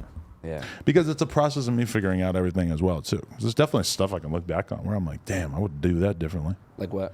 Well, I mean, the one that like I can't really like act like it was my fault because it all happened live was Boot Gang when he came in and passed out and smashes his head on the wall and he's babbling off the Zans and it's just like we're alive. So it's like I kind of really I couldn't do anything about it. He like forced himself into the chair. Yeah. But then like the way it looked afterwards was like, oh, Adam got this guy fucked up and had him come in here so that he could make a fool out of him for content. They think you like preloaded him with Alexander. No, I was mad. I was supposed to interview him and like we had a good interview relationship going at that time and then he just shows up like so fucked up and it was bad. It wasn't even like funny because he was out in the parking lot afterwards. I didn't even see it, but I seen videos of like girls dumping water on his head. Like I think he might have to go to the hospital. Like it wasn't funny at all. Well, shout out to John Gabbana for turning his life around. There's hope for everybody, and some people it's good that they find God. That I would definitely agree with. He could use God, yeah. Our homie Jesus Christ, Mike Servin, Jesus Christ. Without God, he'd be a lunatic. Right. A lot of people need God. I just saw that Boonk and Will Vicky broke up, I think. Oh, I didn't even know they were dating. Oh, yeah, they had a whole thing. Wow. They found God together. Imagine you're a kid growing up, the child of those two, just like gradually learning what your parents did. Like, there's a video of your dad stealing biscuits from Popeyes before you were born. And here's a video of your mom dissing Rice Gum in a song saying, ching chong, ching chong, ching chong, like, bitch. Yeah. Your mom did not stop Asian. She really did that. Oh, that was amazing. God, I couldn't believe it back in the day when that happened. Fuck, dude. That was such a good internet era. Boot Gang was the single greatest of all time. He changed shit a lot. Imagine you're Supreme Patty and John Gabbana is just raining blows upon you. Did he win the fight? Yeah. Okay. I mean, looking at them in the ring together, Supreme Patty and him really didn't look like they should have been in the same ring. Yeah. He's a much larger man. Shout out to Supreme Patty. I don't want to shit on your dreams or anything, but... Shout out to Supreme Patty. We wouldn't be here without you. That's real. Yo, man, if Channel 5 had been around a little longer, or All Gas No Breaks, maybe there would have been a Supreme Patty video. Shit, yeah, I was studying how to, This guy squeezes lemons into his eyes. Oh, dude, that would have been the best era for us. But I was in school learning how to be a newspaper reporter, writing about hoverboards being banned on my campus and Juul banning mango. Do you look at what Mr. Beast is doing, and does that motivate you in some way, even though your content's completely different? Yeah, just like I said with this Spanish translation shit. Like, there's a singular focus with him that still just consistently blows my fucking mind. That he just takes this one thing so serious and is willing to just go so above and beyond. Yeah. I don't know. I see him as my arch nemesis. Really? Because you guys are like the sort of more other side of the road YouTube channel? Because we're beast too. We're beast, but, people, they say it's not for kids. Yeah, he isn't. In what way is he like a beast? He's not. He's quite unbeast-like. His stats are beast. He does beast numbers and engagement. He beats the algorithm. No, the other day I heard like Flacco trying to explain him to Glasses Malone, who's like a little bit older gangster rapper. And he's like, yeah, he counted to 100,000. Oh, he said Logan Paul 100,000 times, and Glasses is like, what? I love Flacco, man. And that has what relevance does that have to his current output? Remember we walked in before I even met you? Flacco was there, and he was like, Michael B. Jordan definitely has a 10-inch dick. I'm like, this guy. He has this belief that he thinks that like somebody's overall value in life would kind of like determine their penis size. Like if you're a very successful man, that you must have a huge dick. Yeah. Which I assure you is just not how this works at all. You think? I wonder what he thinks about Jeff Bezos as like 40 feet long. I mean, he probably really tucks it into his shoes through his pants. Yeah, I mean, something like that. Has to get reduction surgery. No, bringing Flacco in here has been a bizarre change to everything going on around here. Certainly has. He's just from another fucking planet, to be totally honest. Did you discover Sharp through Software Underbelly? Yeah, somebody hit us up to interview him after he blew up on that. What do you think of them? Software Underbelly. I talked to Mark on the phone. Mark Lady, for like a couple hours. It's good. I mean, it's interesting. I mean, yeah, it's funny to me because we started doing content in downtown LA, right on the outskirts of Skid Row, and never would have it occurred. People used to always say as a joke, like, you should interview a random homeless guy. Yeah. And I was like, dude, this shit is sad. Like, I know. I generally we have avoided that forever. I mean, in a way, like with the Invisible People series that went viral, that was on like Hollywood and Highland and Venice. Like, you're allegedly humanizing the subject, the interview subject, because you're making the suburban world aware of the reality that there's teenage vagrants living homeless on the streets of Hollywood. But in reality, you're making a lot of money off the YouTube videos. What really made me think of Mark as a good person is him on this podcast explaining just how much money he gives to these people. Yeah, I really like mind-blowing. your interview with him was really good. Thank you. Yeah. Yeah.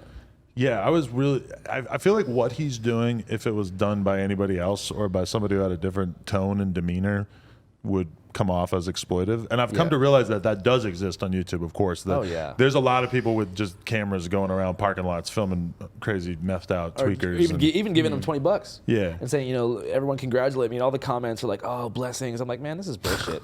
But Mark, when I talked to him on the phone, he explained that he's pretty much broke by supporting the people who he has interviewed in the past. Right. He really helps them. Like, some of the stories he told me is he goes above and beyond to follow the timelines of interview subjects that he feels are valuable and worth giving attention to. And he says he does, I think, 5 interviews for every interview he puts out. Like he records a lot of interviews that don't come out and pays those people as well. Yeah, he told me the story. He was in Vegas, somewhere off Fremont Street, one of those old Vegas hotels, like Gold Nugget or something. And he was trying to interview escorts that were in Vegas. And he said that he did like 20 in a row.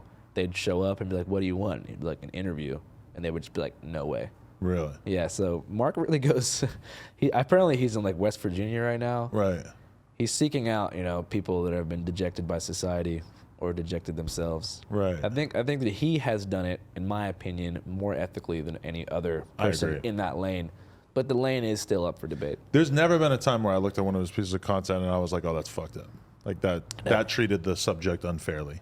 Yeah. I really like how transparent he is about the instances where he gets finessed or duped by the people he's interviewing. Exotic. Yeah, oh my God.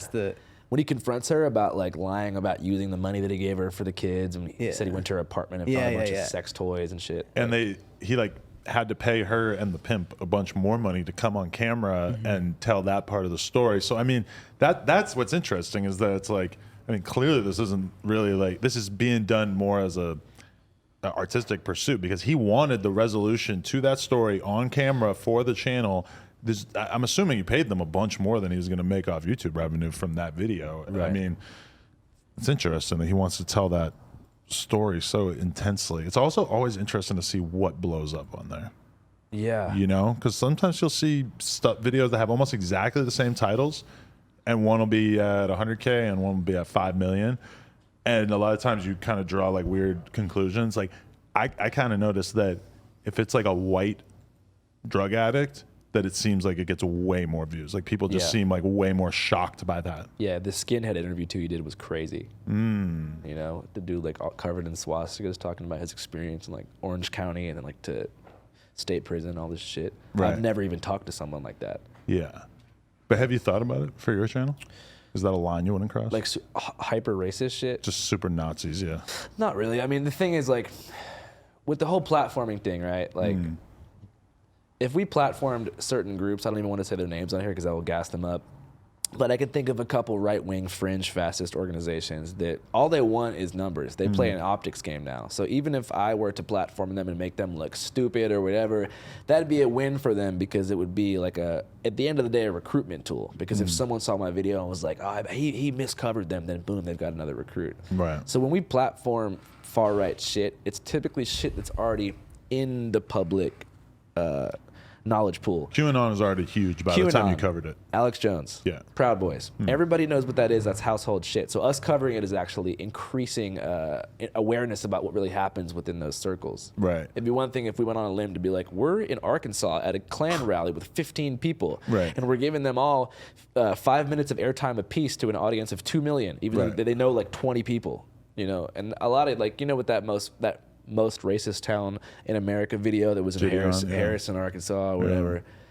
I don't know. I don't like any of that racist bait shit on YouTube. It does numbers, but It's whack to me. But I mean, I thought it was interesting just to get the perspective of like, oh, it's hard to find somebody on the street out here who claims to be racist. Like, even though there might be some famous racists from this place, it is interesting to find out that, oh, like the vast majority of people out here are just regular people. Right, but I mean, the tip of the iceberg is the KKK. You know, if you want to expose racist shit, you should probably, you know, expose it in day-to-day life in communities that interact with the actual world of people. You know, when you chase the fringe, you're not really doing much journalism.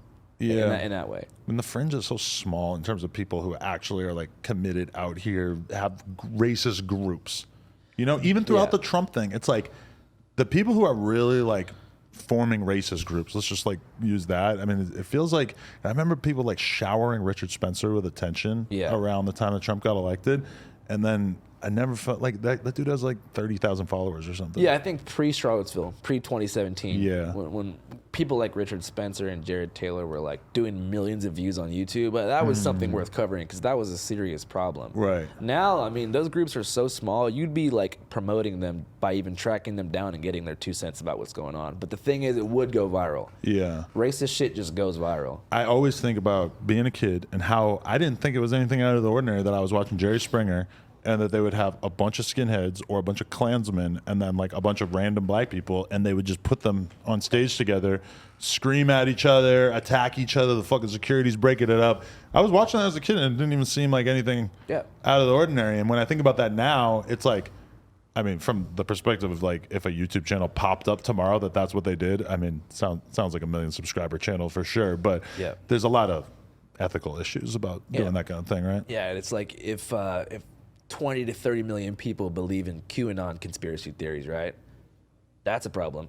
Yeah. Worth covering. Yeah. You know? But it's not viral. Yeah. And is it just like inherently cruel to like set up this situation? Yeah, just everybody has an ant involved in that. Well, what if it's like a debate? Between which type of groups? Well, I mean, like, you know, you put a Klansman and a guy who wants to argue with a Klansman on the same stage together and you make YouTube content out of that, like, to what extent is that unethical? Because, I mean, it's a battle of ideas, as they say, right? Oh, well, that's, marketplace of ideas. Yeah, I've never done something like that, but that does sound pretty entertaining. Yeah. For sure. But it's like, do you want to be the guy engineering it? Well, you're also not creating panic, you know what I mean? Like, that's clearly an engineered environment if you're in a studio, but if I'm just like, here I am in Arkansas at a cross burning, like, how the fuck did I end up there? Yeah. You went there because you were trying to find a cross burning really fucking bad. Right. You looked for months. You were trying so hard to find some dark shit, and you finally got there. And you're like, everyone look, like everything's fucked up. It's like, yeah, a lot of things are fucked up, but like, you know, you tried hard. Is there anything that stands out to you as stuff that you tried that you thought that people were going to love and then it just didn't work as good as you thought it would?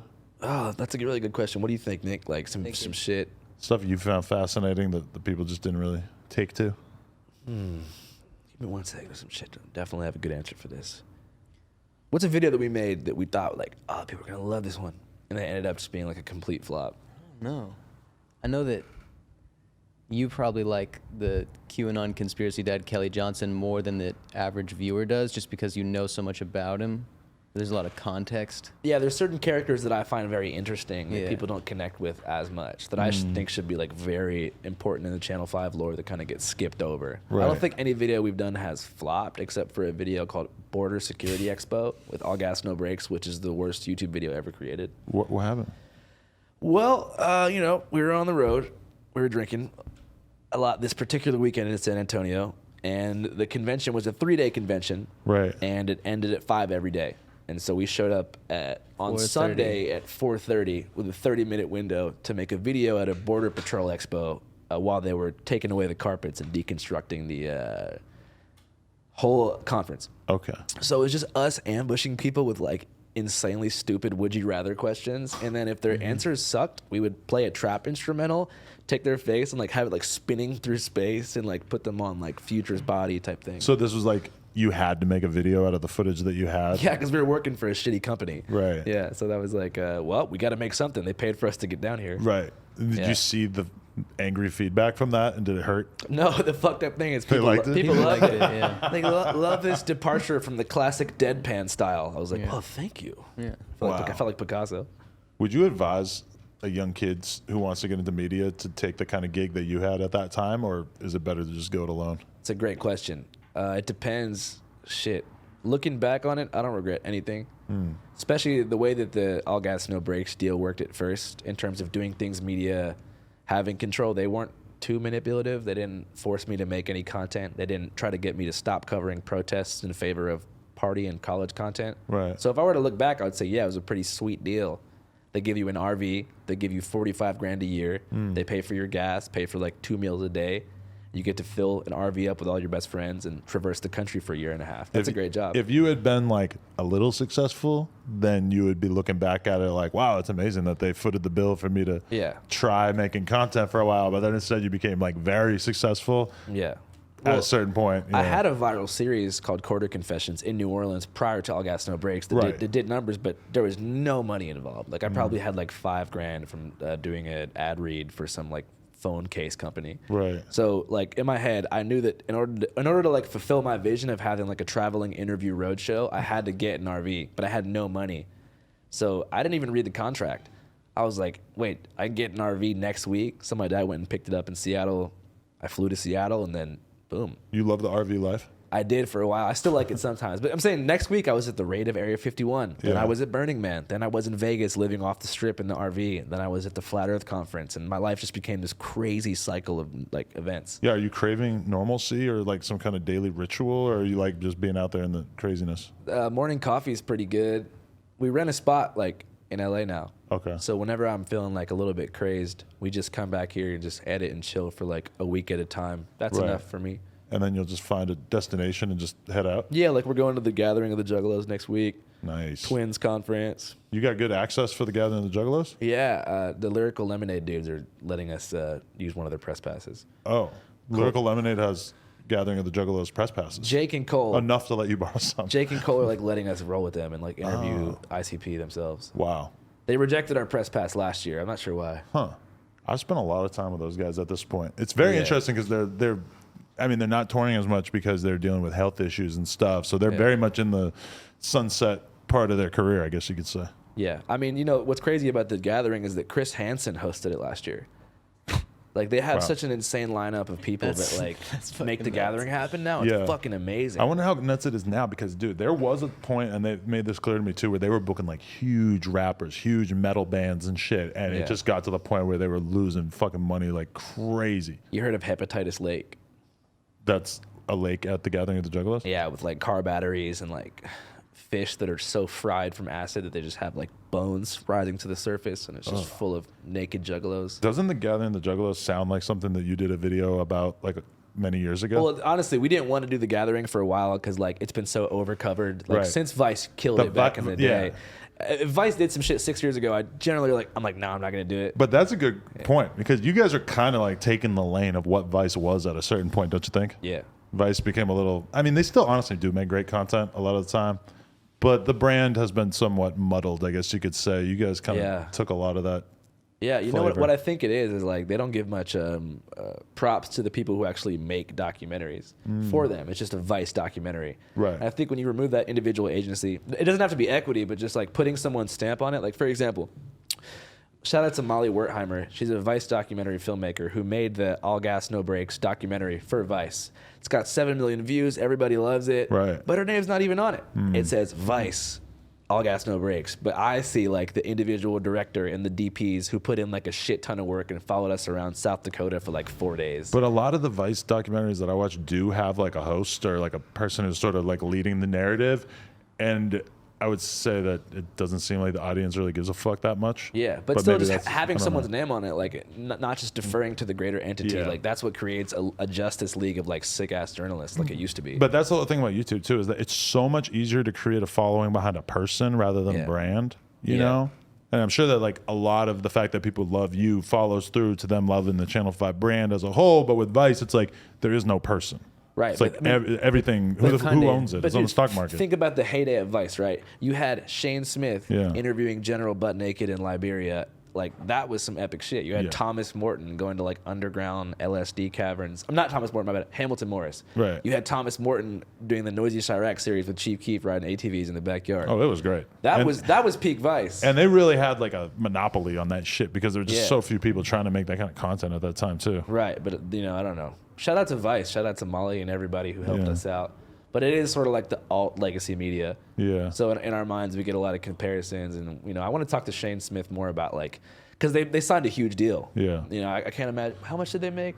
We can look it up later, but Vice. Businesses are governed by incentives, and when I've spoken to the people who work at Vice, like the incentive structure is all fucked up. Like they just don't there's no feeling of oh, we need to make this content and it'll do great on the platform and everybody will be happy, because they're sort of like the whole TV thing and having to make content for TV. And I remember I went in there at Device one time and there was way less employees, and I'm like, what's going on? And he's like, that sexual harassment shit that was in the New York Times? I'm like, yeah. He's like, that pretty much decimated the number of employees here. I'm like, so they had this crazy transition from being this wild ass party brand to being a real business operation, and I think they lost a lot along the way. Culture changed a lot too. Yeah. It's Vice is a pretty liberal publication, and that punk now is that. The funniest thing I thought, when I used to read the Vice magazine, it would be oh, the do's and don'ts. Just literally just ridicule people for their appearances. You know who wrote those? Who?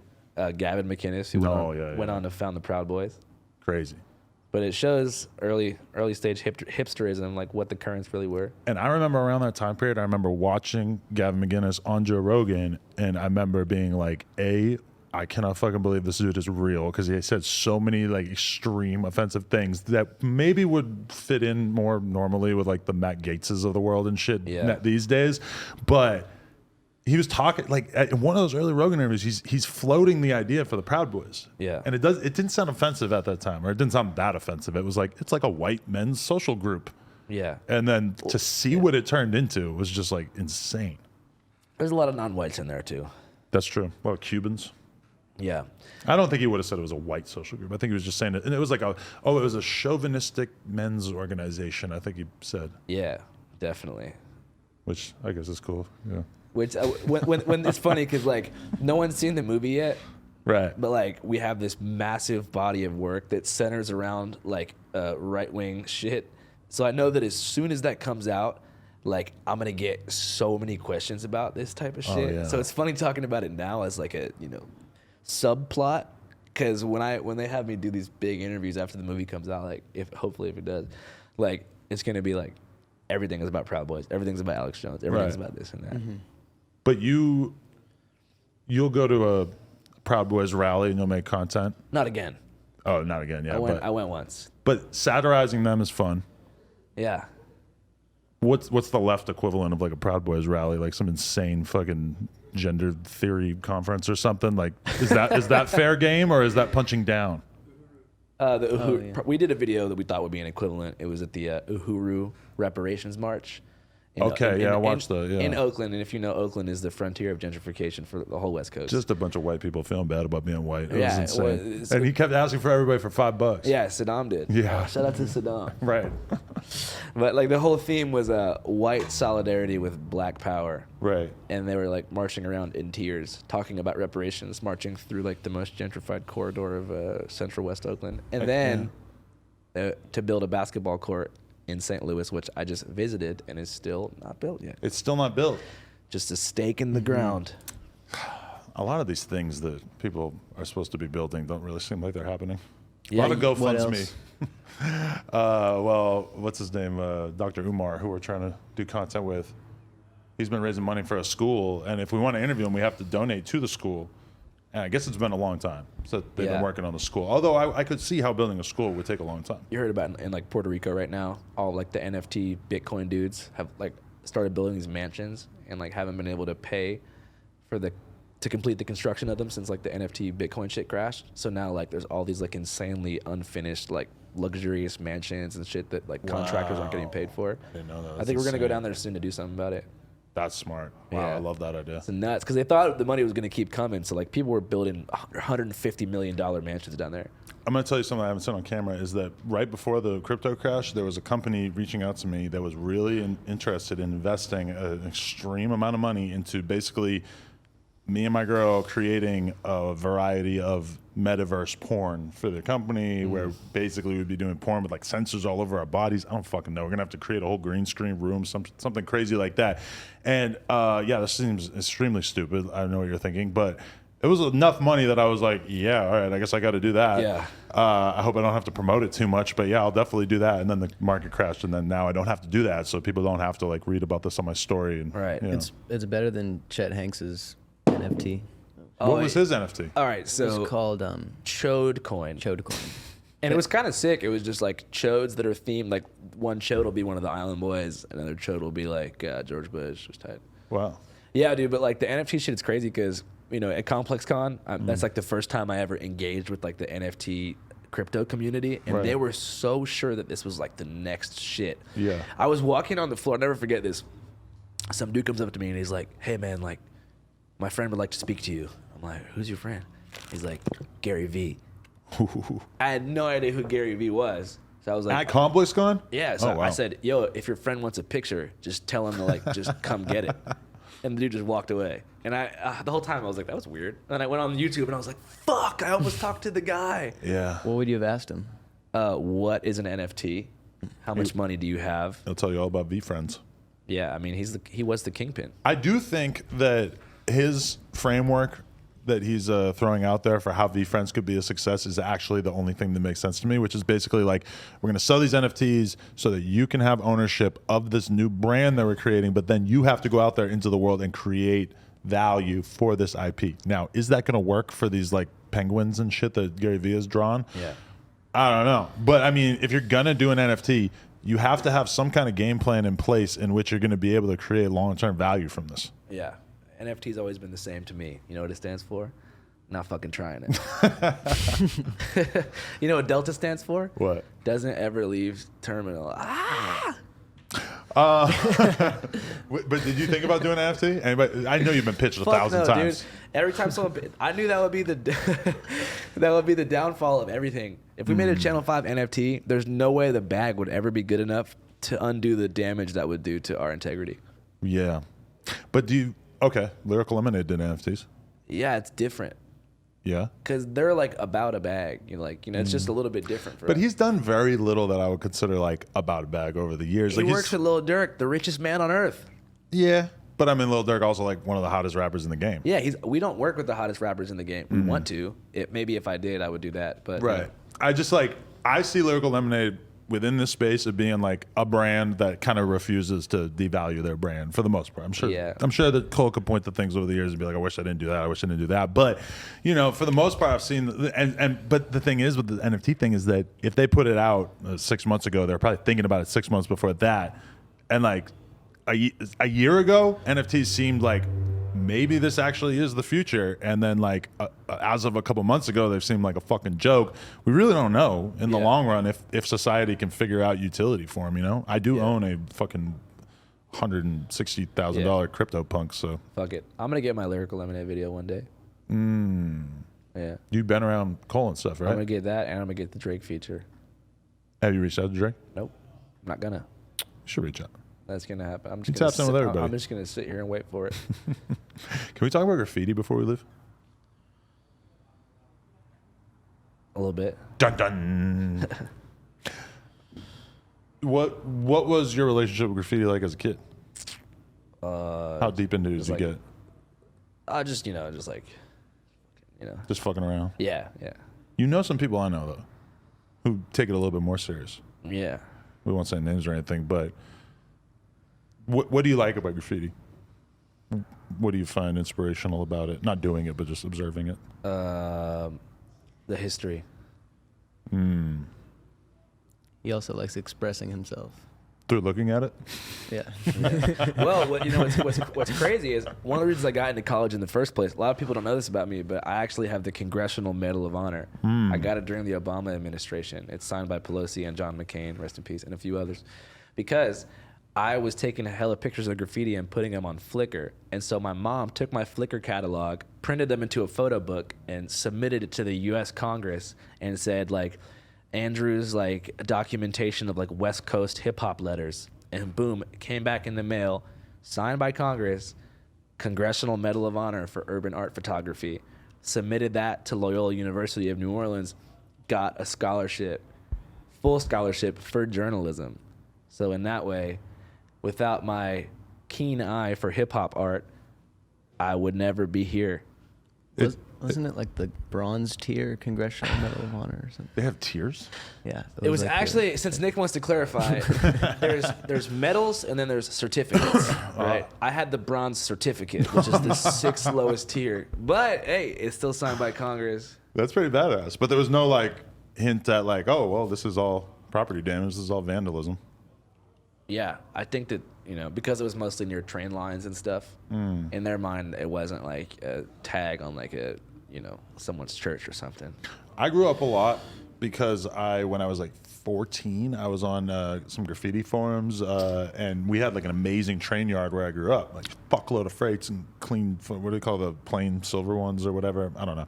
Auto racks. Yeah, dude, it was insane, and there would be like barely ever cops there, and we would go there and paint these terrible pieces when I think about it now. And at one point, I like basically said that I had this train yard on this forum, and a couple different dudes got in touch with me who were from like Lowell or like the Boston area. I go to meet up with them. I'm like 14, and I'm meeting up with dudes who are probably like 30, and they're like drinking 40s. They're smoking blunts. I've never been around somebody smoking a blunt before at that point in my life. Fucking, they're sick at graffiti. They're so good, and they're just like, I'm just hanging out with them for like 6, 7, 8 hours in a row. I watched a fucking guy who I think it was Kems, Kems. I don't fucking know, but did the whole car, a whole fucking thing. He probably used 30 fucking cans of spray paint. I watched him do the whole thing. The fucking railroad cops show up at the last minute, and he has to take off and not finish like the last 4% of his fill-in. I know he was dying inside because he didn't get to do it. Yeah, and those cops are allowed to like kill you. Kill you? BNSF and like rail yard cops, they call them train bulls. They kind of have like bouncer privileges. Wow. Where like they can just like hit you as hard as they want. Like they don't have to Miranda you or anything. They can just like beat you with a fucking crowbar or something. What has kept you from doing graffiti content on Channel 5? It's not that. I mean, A little too close to home? what do you That's such a think? big fan. What do you think? Yeah, I don't know. Maybe because it just should be separate. Yeah, just keep not it separate. Video. Become corny and unpure. And if But that's your job. You got to do it one time. If you wanted Yeah, to make true. fun of some shit like that, you could really Yeah. make fun of it too. There's yeah. Holy yeah. shit! Like if you, There's a good one. bro. Like if you wanted to make a video about like OGs versus like youngins, like you could make the funniest shit. Well, when I was hanging out with Shoreline and them, and I would hear them tell stories about taking fucking serious pharmaceuticals and going out and doing graffiti. Yeah. I remember hearing those stories and being like, wow, there's some fucking stories to be told right there, because this is Yeah. the stupidest thing I've ever heard of. Shout out to OTX. Yeah. Not them. I'm not saying anybody in particular, but I'm saying they were just telling me stories that I'm like, that is the most reckless thing I've ever fucking heard. Yeah, I cannot imagine what it'd be like for like Resm and Young Kobe and OGZ to be off like a Thiz pill and like the 101. Yeah. They'd probably bomb at like 4 p.m. 4 p.m. Yeah. I think the best video we could do would be to document little kids who want to be like the baddest graffiti criminals. Actually- and like just record them Yeah. talking to each other about what kind of stuff they were going to do for respect. Wow. There's an event I want to cover. If I was ever to do a graph event, it would be something called Graffiti and Beer, which is an annual get-together in Fresno, California. Right. That is hilarious. You have to bring your black book and you have to bring a 6-pack, and they meet like under a bridge somewhere. Right. Imagine the conversations that take place with the Fresno graffiti youth. I mean, I couldn't even imagine. I would need Yeah. you to go there and film it so that I could know. Yeah, for sure. Damn. Are you like a documentary connoisseur at this point? No, I don't watch that much. Nick watches a lot. I just watch Dark Knight. Yeah, Andrew watches Batman and Breaking Bad. Yeah. Oh yeah, Breaking Rerun, Bad. Breaking yeah. Bad. I also watched that movie Nope. I didn't see that. Oh, yet. it's so good. Logan Paul said it sucked. Oh man, he's wrong. But like I don't know. I don't watch that much shit because I don't want to end up biting other stuff. I Right. feel like if I watch too many documentary films, I'll start applying their storytelling techniques. But like my DMs are all like, watch my music video. Are your DMs all like, hey, I have a friend who's on fentanyl and you should stick a camera in his face? Yeah, it's more like that's actually the most annoying. Okay, I'm sure the most annoying thing people say to you is like, "What's up with the interview?" Yeah. Most annoying shit I get is like, "My neighbor's a tweaker. Like, here's my address." I'm like, why would I want to do that interview? My neighbor's worse than the Hoff Twins. Yeah, He's like- out of his mind. You gotta come film It's this like, guy. go help your neighbor out. Jesus Christ, that's what you want to do for your neighbor? You're living next to someone who's like screaming their head off. You're like, Expose Channel them. 5's got to pull up. Like, no, man. Yeah. The Hoff Twins are great. No, they are. Yeah. Geniuses. Modern Renaissance men for sure. Oh, literally. Okay. Did I have anything else written down here? Good. I really got to take a piss. Yeah, I think we've done what we had to do here. Give it a sec. Let's close it out. All right, let's close it out. Here's a good question. Can you think of a video you've made that has changed you? Yeah, all the protest coverage. Really? Minneapolis protest. Yeah, definitely. Just made it harder for you to ignore what was going on? Just changed the way I covered everything. Changed the responsibility I felt like I had. For sure. Derek Chauvin trial one. Anything related to that shit. Yeah. I felt like I was doing something important at that point. Definitely. Beyond the lulls. What's the biggest thing you want your fans to take from the content?